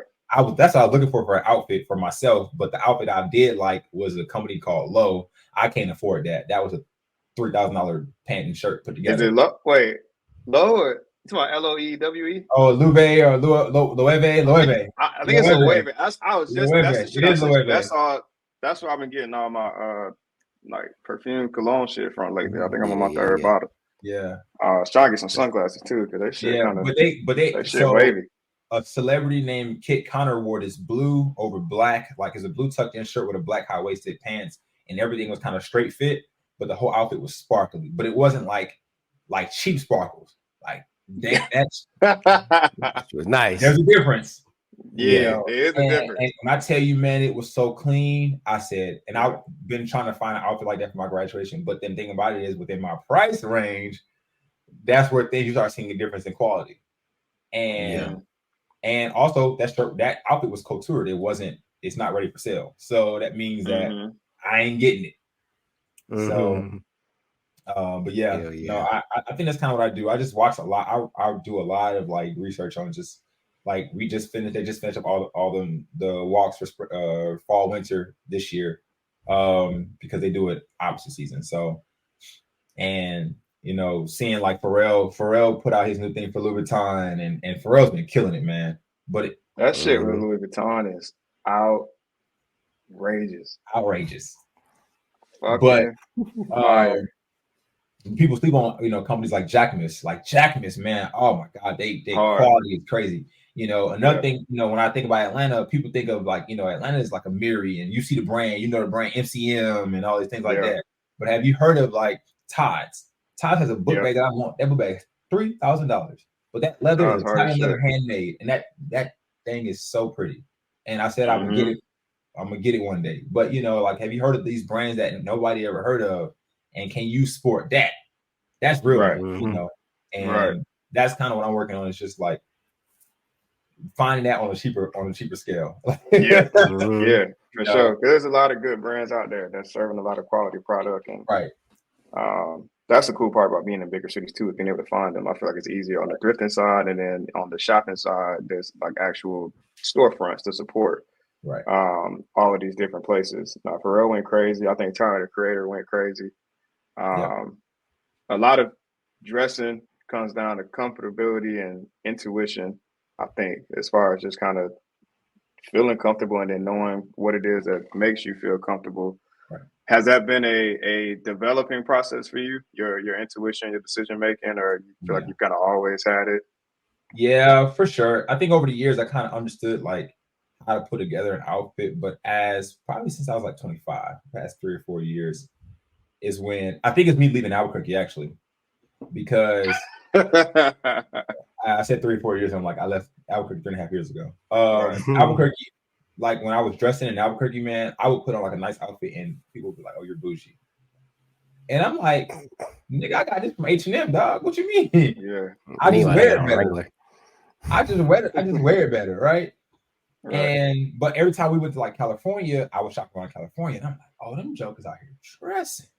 I like this." When I went to Europe, that's what changed. That's what it was. When I went to Europe, man, when I went to London the first time in 2019, like going into 2020, oh, that changed the game for me. Man, it's Monday morning. Not Monday morning. It's Saturday morning. Ain't nobody going to work, but everybody dressed. Everybody nobody walks around in sweatpants and certain outfits, because in that culture, it's considered ghetto. If you're wearing like Adidas track pants, you're not going to the gym. That's considered ghetto. You know, for us, we like being comfortable in America. When it was cold, everybody got, you know, when it was cold, everybody got on scarves and like suit jackets and long trench coats, and them jokers looked good. Yeah, the same way I feel about Italy too. Europe in general, is a very it's old school, but it's still a very well dressed, classic, very classic. And good I think cut that's on the trousers. Right, and that's kind of what started my style to change a little bit. Is like, all right, when you see me in the streets, I don't give a fuck what you think anymore. You think I'm bougie? Cool. You think I look sloppy? That's on you. I don't care. I'm a dress for me. I'm a look to par. My grandmother to this day, when she leave the house, I said, Grandma, you going to Walmart? Oh no, baby, I don't care. Because they ain't gonna catch me looking bad at Walmart. I said, Grandma, you a pair of slacks and some flats to go to Walmart, and I'm gonna look good while doing it. And so like I stand on that, right? I like that. And that's how we grew up. You know, we left the house. You as we got older, like even like I just stopped traveling without a polo shirt on. I used to travel in a polo shirt. That's what mommies make me do. Polo shirt every time you travel. I don't care. I was 5 years old wearing polo shirts. Be comfortable. You know, and uncomfortable.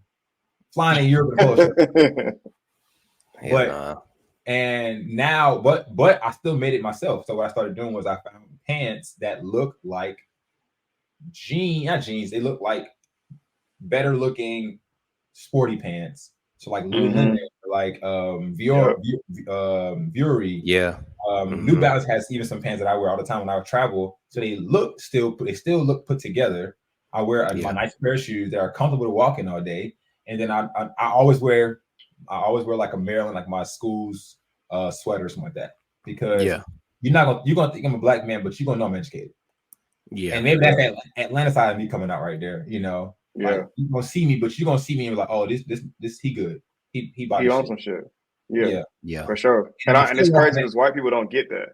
And I think I think you go out, I feel like at work or whatever, it's like I'm dressing or putting shit together, or it could come down to hygiene, cleanliness. It's all I'm doing a whole lot to kind of like I'm, and it's sad to say because it's not something I think we feel amongst each other. But it's like I'm black, but not that, right? Like, and by not that, I'm talking about all the stereotypes that get funneled into your direction that you're constantly outliving.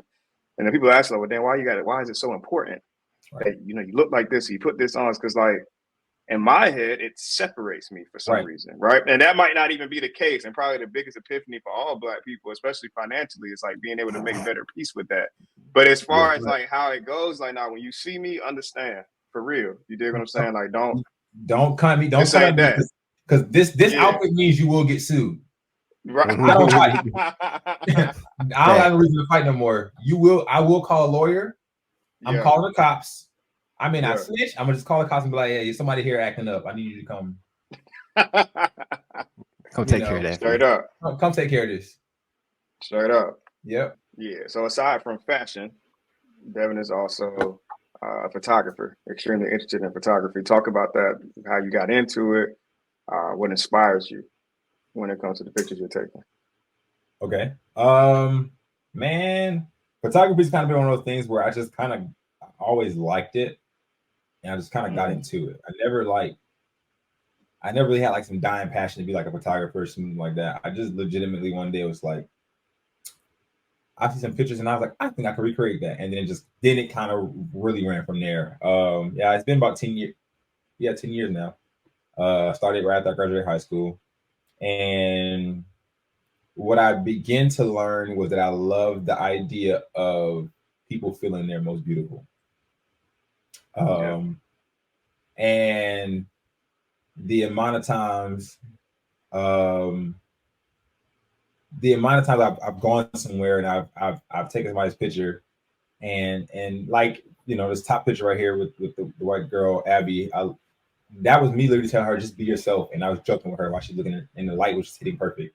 And to me, that reminded me of like a movie moment when like they're falling through the flowers at the beginning of a scary movie or beginning of like some love scene movie or something where they're like having a really good time. Yeah.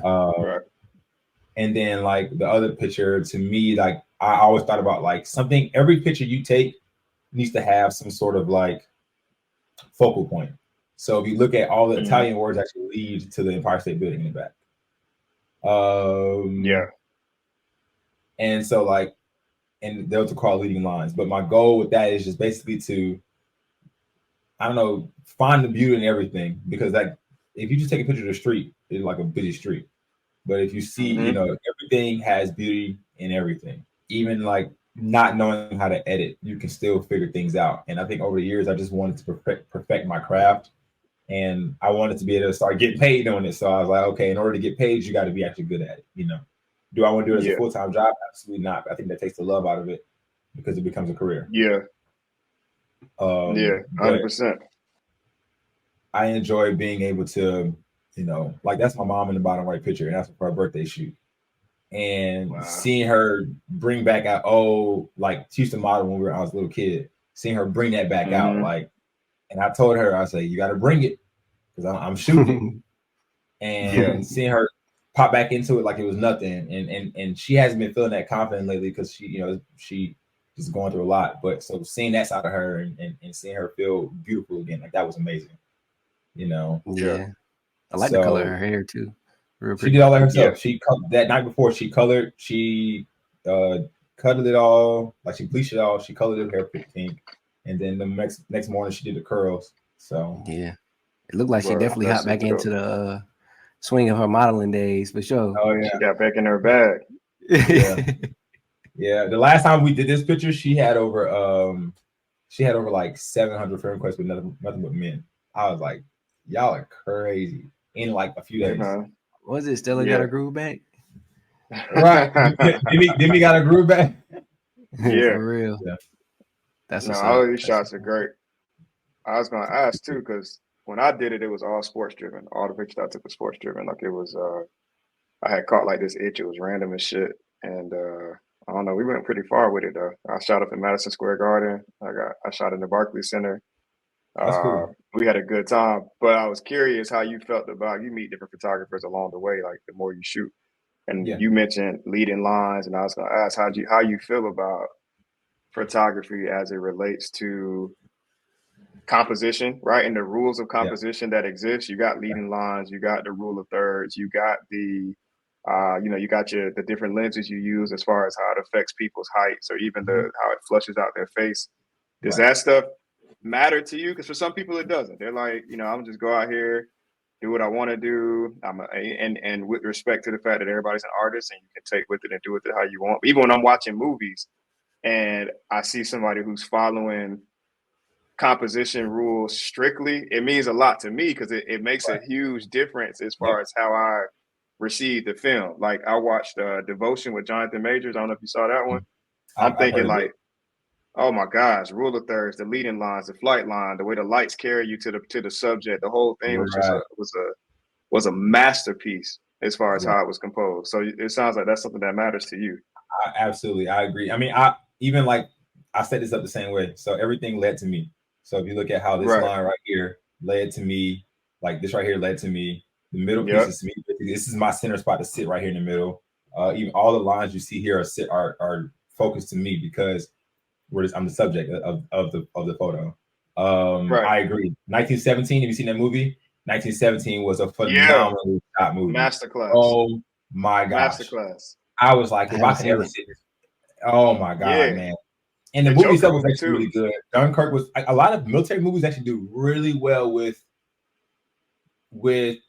composition because it has to capture a lot at one time. So you have to be like I said, a masterclass of composition. For me, my biggest thing is I always try to have my goal is a big background. If it has to be small background, it has to have some sort of something to make it lead to you still because you're the subject. I'm not 100% strict on it, but so like I have my rule. I tell everybody who's shooting new, nothing should ever be even. It should always be odd. So if you see something in your photos, it should be 1, 3, 5, 7, 9 in your photos. It should never be 2 things in your photos because that makes the picture half and half. It should never be 4, 6, 8. It should always be 1, 3, 5, 7, or 9. If you can count in your picture 1, 3, 5, 7, or 9 things in your picture, cool. You automatically are a leg up ahead. Understanding people's I think my rule is like competition and people, the comfortability of them. When they become comfortable, your shooting becomes way easier. And also what people don't learn is learning how to pose. Teach people how to pose. Tell them what to do. I tell everybody put their arms in the air and let them drop. That's your natural pose. You let them drop, your arms automatically relax because you had put tension under your arms. So raise them up. Now you're going to relax. That's your natural pose. And then go from there. Ask them what their good side is. Ask them, do they like for me, I'm beginning, now I'm losing weight again. I'm beginning to get like a chisel, like my chiselness back. So I like light to be behind me sometimes because light reflects my chiselness sometimes. So whenever you have people who like Walter, for instance, I'll use him. He is straight on. If I take a picture of Walter, he always looks better straight on because that's just him standing like this or him standing like this may not be his way because for one, he has a beard. So his beard is his chin, his jawline. His jaw is not as accented anymore because of a beard. So that takes a lot of time. Right. So you do this, you lose things. So like just understanding, I'm a rules kind of guy. Now rules have been broken. You can still have fun with them. So like for instance, I showed you a Little Italy. That was a busy picture. And the only reason I kept it is so what I did was I dimmed all of that down in the middle. But I brought up my shot. I dimmed the city leading to the Empire State Building. I dimmed that down a little bit. And then I brought shadows down, but I brought up the highlights for when you bring up the highlights, it brings out color as well. Detail and colors. Yep. And that was kind of the goal. Even things like for like the one with the picture on the top with Abby, the lighting, that was a lucky shot because the sun was hitting just so perfectly. So I told her to stand still because if you look at the light, one of the leading lines of her is actually the sun to the beam of the camera lens to her. Yeah. Yeah. And so the goal, and now even still right here, that's a easy rule of thirds picture. She's directly in the middle. All the pictures, the background is 3 parts of the background. It's a sky, it's a trees in the background, it's the foreground. That's 3 things right there. So everything is pretty simple. That's a simple picture. It's just I got lucky with some of the extra composition, like the sun and how the light was hitting the flowers. And I would literally just bring the camera around until I found what I liked. I was like, ooh. I think it's a mix of you got to have an eye. You got to build an eye. Luck comes with work. That's life. Luck is a big part of it. Yeah, it is. I mean, once you've got the understanding of all of that, luck does play a huge part of it. I'm a big component in education was real. Luck comes with education. Whenever you get lucky when you're ready. You don't get God is not a God of luck. God is a God. Oh Lord. Yeah. Talk about it. Talk about it. God's not a God of luck. God is a God of reward from putting in work. And people will think that it's just lucky. It's not lucky. It is your time. Yeah. I think that when it comes to photography, I've been blessed to really be able to put myself in situations where I've taken some really cool pictures. But I'll also sit there for some time. Pictures I've taken myself. So all pictures you see is me taking my pictures myself. That takes me 3 times as long to take 5 pictures for myself as to take anybody else because I'm a perfectionist. But I have to also keep moving away from the camera. Keep moving away to look at it and keep adjusting. Whereas a person, I can be like, hey, turn here, do this, do that, So all that comes with lessons, though, Yeah, 100%. Yeah, now I remember just talking to people as I meet them. It's like, now I even know no arrogance shit. Like, what were you trying to do here, or what were you looking at for real? You know what I'm saying? Because I agree that the odd number of subjects matters. The lighting matter, the composition matters. Even when you're editing and like, when to use saturation, when to use vibrance, when to use all of that little tic-tac stuff. There's a lot to tell the story that picture's aiming to tell in the end. So I'm always curious to see how people play those rules. You got any upcoming projects or collaborations you're excited about from a photography standpoint? My upcoming, honestly, my graduation, that's a big project for me. Yeah. I wanted to do a little bit more, but money wasn't playing a part. My goal was to do all 3 colors. So I wore red, I wanted to wear yellow, and I wanted to wear white. Each going to be different pictures. So red was fall because fall colors, yellow was spring because spring colors, and white was like freedom. but that's also my school colors. I wanted to do all 3 pictures for graduation throughout the year, but it didn't work out that way. But what I'm planning on doing was actually I'm getting better into video. I did a video for my mom for her birthday, and like I did, it came out fire. Like I can put the videos together. So what I plan to do for myself is kind of like a mini trailer for graduation. I think I'm gonna do either Fiend by Travis Scott or Deep in the Water by oh my gosh, what's his name? I can't think his name. Steadfast. But I want to do a song and kind of base it on and play around with it. So like you see me get my hair braided, you see me get putting on my clothes, but when as soon as the bass drop, you see me walk across the stage. And at the end, with Fiend, or at least with Fiend, at the end, the song, the bass and everything goes away, and it kind of just hear like just him singing and like a little bit of the track, and that's me being in front of family like this, basically just like ending it with my. That's yeah. How, that'll be hard. And then of course taking pictures and whatnot. And the part I'm not really caring about, but I do want to basically put that out there, saying like it a lot of it's obviously me showboating myself, like saying like y'all, like I did this, right? But this is also me saying, y'all, look what I can do for myself, but look what I can do for you. You know, a lot of times people always, when they look at my fashion, they're like, oh, you spend all this money. I'm like, a lot of times I do stuff for advertisement, because look what I can do for myself. I can do way more for you. Yeah. You know. Yeah, facts. And all this shit getting written off. My Time Forward shoots are getting written off. That's you know, you play smart, you think smart, you move smart, you know. Yeah. So, but yeah, that's kind of what I have planned. That's my big one. Sure. Other than that, I just finished a series. I did my mom's, my sister's, and my other sister's birthday pictures. I did those. That was a big thing. I did a wedding a few weeks ago. So I'm kind of done for a while as far as like paid and or like taskings. So I'm just really doing my stuff. And then later on this year, I'm just at this point waiting for bookings. So yeah. Word. I wanted to ask, I don't think we mentioned it. What is your major? Did we say that already? Oh no. I'll be getting my bachelor's in kinesiology. And for people who don't know, kinesiology is the study of like your body mechanics and body movement, and whether it be within a sport or not. So go crazy on them there. And then you said you got some programs that you'll be applying for soon, as far as like, I don't know if that's a part of like commissioning and like med school and all that stuff. One is a commissioning program. One is slightly a commissioning program. I'm applying for what's called the EMDP2, Enlisted to Medical Professional Developmental Program. And basically, it is a program that basically you apply, you get in. It's a very competitive program.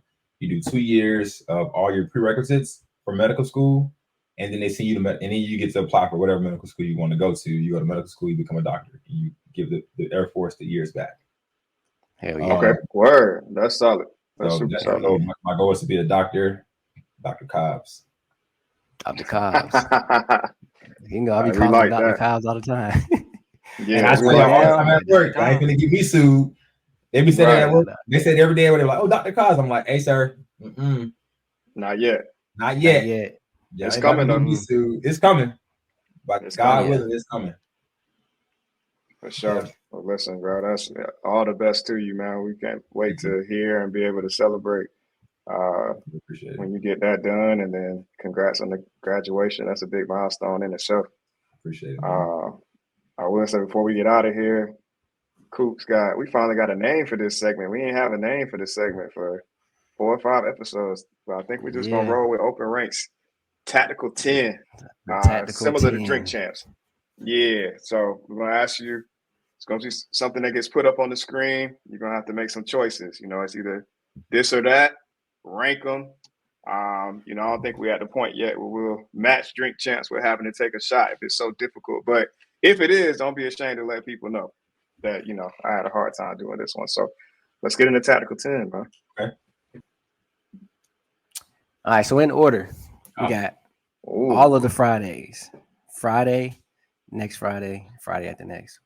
Put them in order. Number 1 will be Friday after next. Number 2 will be Friday, and number 3 will be next Friday. That's good. I like that one. It is tough. Because Friday at the next was just wild. Friday at the next was the best one to me. They was wilding, but Friday was also still a good starter. Like they did a good job. Next Friday was incredible a great starter.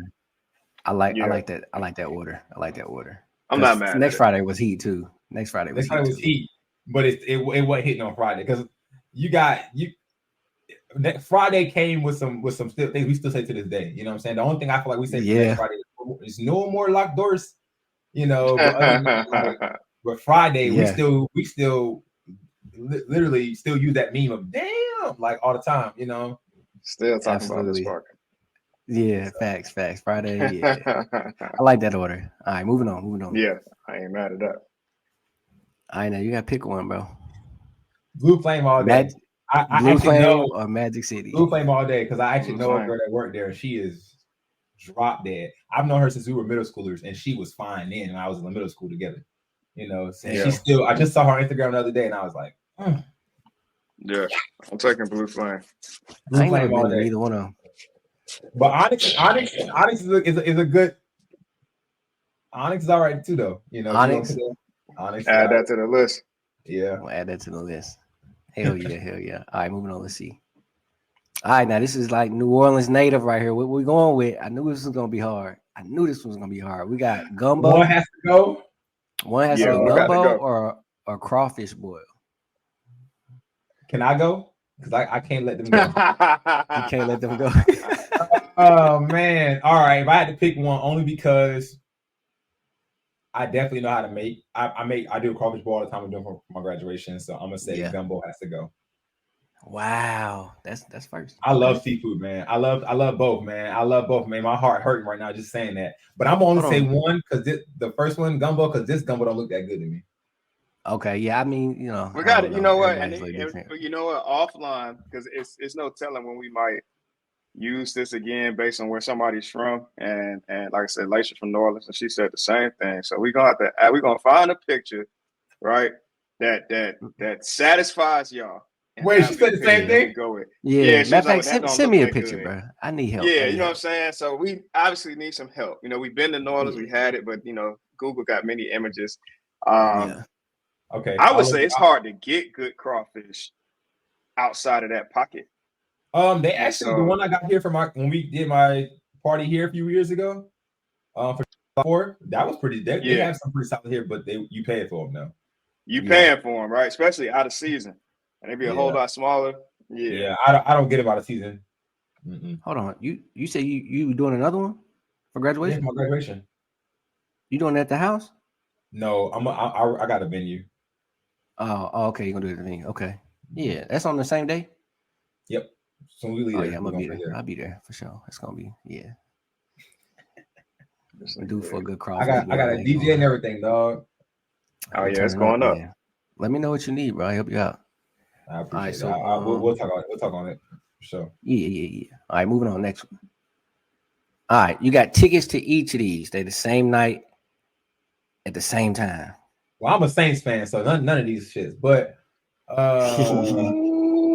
I had to pick, I haven't been to Atlanta United yet, and I heard it's pretty fun. So I want to try that out. But hey, bro, I'm a Saints fan all day, baby. Soccer games be crazy. The soccer games go nuts. I feel like the Falcons is hard because they're not good, right? So the energy be hit or miss in the stadium. Right. Atlanta Hawks, everybody go there to be seen. Right. They ain't really watching basketball for real. But Atlanta United, that's real fans. That's where it's at, bro. That's a real fan, but it's real passion. They're yelling, they stomp. You can hear them stomping their feet, slapping the chairs. Like it's a whole people is there to be at the game, give a shit what they got on. It's a whole section of people ain't got on those shirts. Ain't nobody there to be seen. They're there to participate with the event. So like I might when I come out to Atlanta next time, we have to link up. I might want to go to that. Yeah, for sure. Atlanta United is hard, bro. Like when they score a goal, they got the flames going up in the air. It's dumb. It's a good time for sure. For sure. Devin, you been to a DC United game? Nope. Oh, we got to go then, bro. I done been to like 3 of them. They crazy. Once I'm done with school, bro, I'm free. Like we good. It's outside. Yeah. I'm gonna get on VetTix, see if I can find some tickets. All right, bet. Hey man, hey, listen, if you don't know about VetTix, because he gonna say that, but I be trying to tell him all the time, it's free tickets. If I they're only offended. really go with you. That's the crazy part. That's what I'm saying. But Henry, he tried to play me on it, but it's free tickets. I tell them all the time they don't be hearing me. They just like to pay for shit. Anyway, next. Okay, so you got to delete one. I got my answer already. Boys in the Hood or Menace to Society? My favorite movie, one of my favorite movies of all time is Boys in the Hood. So Straight up. I just watched that a couple weeks ago. Straight literally my probably one of my top 5 movies of all time. I love it. I literally watch that movie. I love that movie, bro. Yeah, that's a good one. I'm going with that one too. How you know God in the sheet? He could be a sheet. You don't know that. That's a classic, bro. Okay. Do you know these brands? I know Essential. So Yeah. I know both. Eric, okay, so you got Eric Emmanuel or Jerry Lorenzo. Obviously, you got the shorts on the side, having the 2 E's or whatever, and then on the right you got Fear of God, Essentials. I ain't put this shit on purpose. I forgot we was doing this question. If I had to say my only issue, I'm gonna say Eric Emmanuel, because with Jerry Lorenzo, all his stuff to me is kind of simple, and I like simple, but I feel like they don't. I feel like I rarely ever see something that's like out of pot, like out the norm. So I'm gonna go with Eric Emmanuel. Okay. I don't even know. I don't have any pieces. Well, I do got pieces. I don't have none of the pieces from either, but I know about both pieces for sure. Because he had a piece with Louisville, like a red short with Louisville. So I did like that one. So I'll probably go Eric Emmanuel. All right. I go Fear of God. I got a lot of Fear of God. Fear of God. Always. Okay, so you got to choose, bro. One got to go. One got to go. One got to go. It's No Limit Records. Oh, I'm gonna say No Limit Records got to go, because Cash Money is gonna be my what I'm gonna stick with, only because Lil Wayne's early era up until like Carter 3, like he was unstoppable, and that's the time with Cash Money. Yeah, and that's still one of my favorite artists of all time. That Carter 3, even Carter 4, but Carter 3, man, like that is literally that I damn near like know every song. Yeah, and yeah. Plus, you think of all the people that came out of them at Cash Money, like you got Drake. Even though that was young. So that was young. Oh, I mean, well, you feel me? Derived from Cash Money, like there's no Cash Money, none of that. Like Cash Money, bro, they produce. I mean, you got to give Nicki her flowers. You know what I'm saying? She a little crazy now, but like that. She, bro, what she be on sometimes. She be on some weird shit, but I'm like, you ain't got to fight for the top, baby. You still at the top. Relax, like you good. Like, for real. Yeah, for real. I feel like her fans is gonna give her that anyway. Right. And people got a lot of work to do to get up to her level, like as far as like what she's been able to accomplish. Right. Like, I'm like, the shit she put out, bro. I'm still word for word rapping her shit, you know. But yeah, I'm not even a crazy Nicki Minaj fan. It's just the facts of the facts. You feel me? Right. The facts of the fact. I'm not a crazy Eminem fan, but I respect. Right. I can't take That's away not how I feel Eminem too. I feel the same. You know what I'm saying? I can't take it away. Like I'm not a big Eminem fan, but you got to think there's some songs you hear you like that motherfucker cold. Yeah, and he sold the records that he sold, the albums that the numbers speak for themselves when he was in his prime too. So I ain't gonna get no argument out of me. All right, free flights or free groceries? Free flights. Not even a question. Take me somewhere. We've all been to bed hungry before. I get on the plane. Last night, bro. I waited too late to eat, and I was like, I ain't gonna eat. We good. Free flights. Cool. Yeah. Because I ain't had to pay for that. Now I got money for food. You feel me? So we lit. But groceries is expensive. Groceries are expensive. I thought this was gonna be a little harder, honestly. But then I had to think like, damn, how often am I really cooking? You know what I mean? Against how often I'm actually flying. Yeah. Like I fly more than I cook. It's crazy. All right, so the next one we have. All right. Have a maid or a chef for life? Maid. What you going with? A maid? A maid. Because if I can cook everything, come in there and clean everything up, I'm good. Right. That's what I'm saying. Like, I love to cook. And with our job, we clean every day already as it is, bro. I hate coming home and having to clean up again. Facts. So, that's the piece nobody know about. Mm-hmm. Both. For real. Well, see, you ain't lying. My only issue with chef is I'm picky as hell. I don't eat everybody's food. That's so, true. Like, Yeah, and you gotta I be able to feel make that. everything I like, and that's my issue. You gotta have Yeah. multiple. Okay, you do good with this. Yeah, you coming on Tuesdays and Wednesdays, like Right. I need my tacos on Tuesday. As a yeah, matter of you Straight fact, up. hear me? Like bring them on Saturday. for real. Straight Okay, up. I like that. Both of them. If I got enough bread, hell yeah, we bring them both in there. Fuck it. Yeah, that's real. All right. All right, now you know how this was gonna do for you. Look at it. He already. Yup. I knew it. I knew it. New Orleans bounce or my piano. Do I have to pick one? Yeah, you Gotta gotta pick pick one. We ain't got no liquor. Gotta pick one. I'm the So, only reason. Oh, I'm hurting my heart saying this. The only reason I'm gonna say my piano is because I can play it anywhere. Because with New Orleans bounce, Yeah. the shit they say on there is pretty vulgar, and like even like with my graduation party, like I'm probably gonna play much New Orleans bounce because like one of the songs is like, stalking my trade, just know he got a big dick, sis. Like I can't play that everywhere. yeah. Right. You know what I'm saying? Right. But in my piano, first of all, we don't know what they're saying. They could be saying the same shit in their own language, but we in that thing, going at it, So Yeah. and a my piano, I can listen to every single day, all day because it's a good vibe. So I'm gonna say my piano, though. My heart hurts saying that out loud. Y'all. Oh man. I had to do it to you, bro. Man. Yeah, man. I had to do it to For you. sure. Listen, man, I appreciate you coming on today. It's been a pleasure. Man. Probably best episode of the year. Yeah, for sure. Going crazy, Yeah. man. I'm glad you got to come on here and open up and share a little bit of insight on you. Yeah, I definitely want to let you know that I admire you and what you've been able to accomplish and your goals, and it's an inspiration to me. And I know it's an inspiration to others as well. So For just sure. want you to know that I see you and proud of you as well. My boy about to graduate a couple weeks, man. I know it's a lot more to go. Yeah. It's a hell of an accomplishment right there, man. Hell yeah. But I mean, I appreciate it. I mean, and honestly, same thing for y'all, man. Like y'all doing something that a lot of people ain't doing. You know what I'm saying?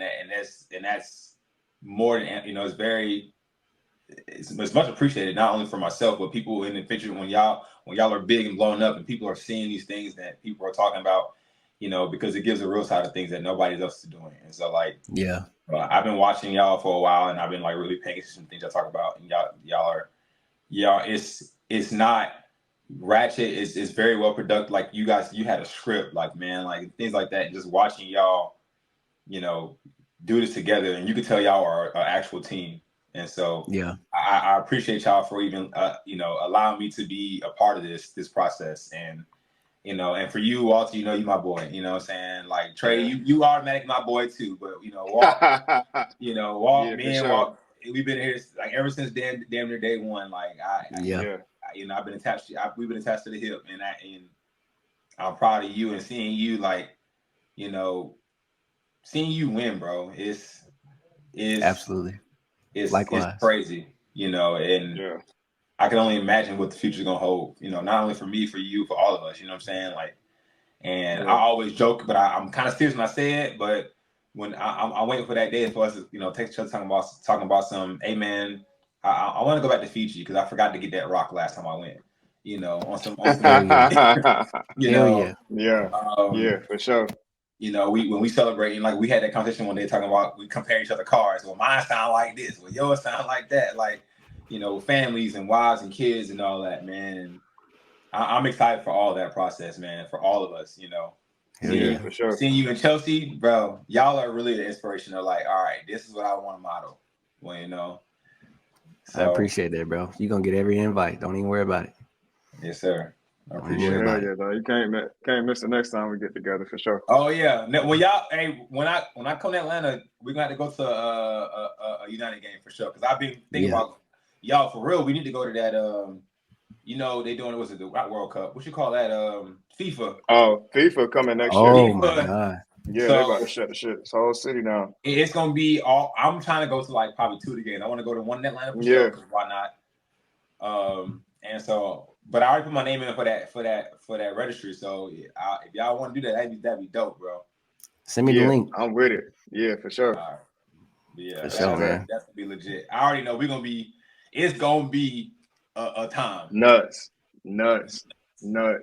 I can't. I'm working remote, if working at all, the whole time it's here. It's I'm nuts around the city. Man, what? It's gonna be crazy.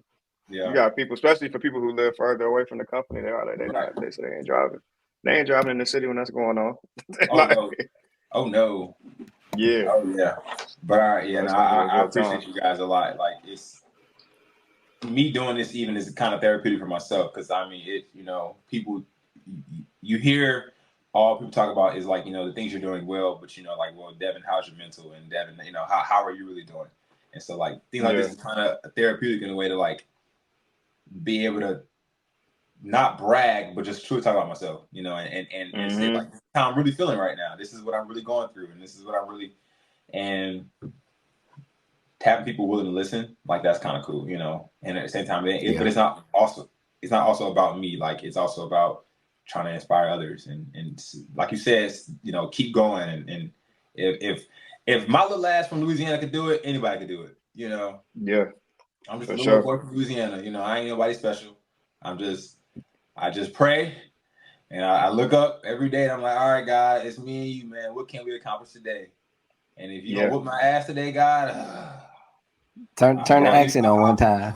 I'll call you again tomorrow. We'll talk about it again.